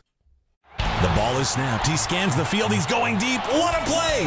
Rider fans, make your own great play by going to riders5050.ca. You can now buy tickets for every Rider game, home or away. You can also sign up for the 50/50 Club and never miss a draw, including the weekly loyalty and early bird prizes. All proceeds support amateur football in Saskatchewan, equipping the heartland, and just maybe score a big win. Get your tickets today at riders5050.ca and go Riders! Riders 50/50 is presented by ISC. The certified pre-owned vehicle demand is high and our supply is low. We need your trade-in at Capital GMC. We have 180 certified pre-owned vehicles to choose from. Be sure to check out employee pricing on all pre-owned vehicles, with rates as low as 4.99 for up to 60 months on select GM certified vehicles. And a great selection, plus 150 plus point inspection and roadside assistance. Capital GMC is the GM certified pre-owned vehicle destination at the corner of Rochdale and Pasqua in Regina, where we go the extra mile and so do our vehicles. 620 CKRM and Tri-Hall Self-Unloading Mail Movers present the CCA Pilot Butte Rodeo, June 13th to 15th. Fridays free, accepting donations for MS. Rodeo slack at 6, then Caitlin Crusaders Bronc Match. Saturday, Heavy Horse Pull at 9:30, Parade at 10. Saturday and Sunday, Chariots at 11, Rodeo at 12:30, then Chuck Wagons. And Saturday, Bud Light Cabaret with Third Degree Burns and from Mexico, the Gecko Band. This is Victor from the Gecko Band. It's party time, guys. Tickets at the tab, Cross Country Foods in Balgoni, Pilot Butte Domo, and Ice House Liquor Store in White City. Text CKRM 306-936-6262. Powered by Prairie Land Rentals. From skid steers to tents to power tools, anything you need to rent for that spring or summer job is at Prairie Land Rentals. Deal with the owner. 600 Albert Street. This is Sportscage. Watch our live stream at sportscage.com and on the radio at 620 CKRM. Thanks for being part of the show today. It's brought to you by Sask Lotteries. Tomorrow we'll be live at Curry Field as the Red Sox will take on the Swift Current 57s. Guests scheduled to appear in no particular order. Don't guarantee that they're going to show up. Ryan Pinder from Barn Burner, who's done the 999 baseball challenge. He's watched 9 innings of baseball, drank 9 beer, and ate 9 hot dogs. We'll ask him how he did it. Brad Johnner from the Johnner Brothers is going to join us at around 4:30 tomorrow afternoon. It's their busiest time of year. They're playing shows, and some of these shows you can get a free mullet haircut. You got to add extra value these days. It's a big weekend for rodeo in Southern Saskatchewan. It's like a triple header. Like you just hop in the truck from one to the other, just like some of the cowboy and cowgirls are going to do. Pilot Butte Rodeo starts Friday. They run slack at 6, and then it's the Caitlin's Crusaders bronc riding event. It's just bronc riding on Friday night. The most exciting events in rodeo. To me, it's bull riding, bronc riding. Some people go, you're a bronc rider, it's bronc and bulls. That's where you can get Friday night, and then the karaoke to follow. Oh, no slow songs, please. Like up-tempo, Colin Baton Rouge, all that kind of stuff. No slow requests, right? Don't bring the mood down. Saturday, heavy horse pull, chariot races, CCA Rodeo and Chuck Wagon start at 12:30. Bud Light Cabaret with the Gecko Band from Mexico at 8:30. And then Sunday, they'll do Rodeo and Chucks again at 12:30. The KRCA Rodeo in Estevan. It's Friday and Saturday. Performance 1 goes Friday night, 7 o'clock. Performance 2, Saturday, 7 o'clock. It's going to be a busy weekend in Estevan. They got the fair on, like you name it. Midway, cotton candy, something with nacho cheese on it. And then the Long Creek Rodeo in Radville is Friday till Sunday. Beer gardens at I like this Friday. Whoever did this would be like, listen, there's actually no rodeo on Friday. It's just beer gardens and a steak dinner. The beer gardens open at 5. Steak dinner's at 5:30. Whatever happens after that, it's completely up to the crowd. But then Saturday, they're going to do the mounted shooting starting at 10, beer gardens at noon, first performance of rodeos at 4. Sunday, mutton busting gets going at 3 for the kids. It's always so much fun. And then rodeo performance number 2 will go at 4. On Friday on the show, Dustin Edwards, who is our rodeo guy, will break down everything. There's a lot of cowboys and cowgirls that are having incredible seasons so far that may end up at the Calgary Stampede that you could possibly see this weekend. So there's a lot going on. All right. We want to thank everybody that's been part of the show today. Don Hewitt, the professor. Love anytime he's on the show. Arash Madani, Glenn Suter, and Tyler Yaremchuk from OilersNation.com down in Florida covering the Oilers-Panthers series there in Fort Lauderdale. If you missed any of the show, you can go back and watch it on demand in podcast form. If you're watching it, you can do that on YouTube. You can have it right there. Or if you would just want the audio, it's the Apple and Spotify on your smart device. And when you give us a follow, when you're on Apple or on Spotify, the new episodes will just automatically populate. So boom, it goes just right there. And then you zip to the parts you want and fast forward through this stuff you won't. This is the Sports Cage. We appreciate it as always. And to the guy who was Colson on the text line that called us the drama queens, we were just talking about drama queens. Thank you. We appreciate it. Mark 306-936-6262. Have a great night. We'll talk to you tomorrow at 3 right here on 620 CKRM. Been there, done that. We get it. And we've got something great for you. The Great Bin Giveaway on 620 CKRM. We're giving you the chance to win a 100-ton fertilizer bin from Core Grain. All you have to do is be listening to find out which sponsor locations you can enter at, all across southern Saskatchewan. You'll also have some chances to qualify during Saskag Today with Ryan Young.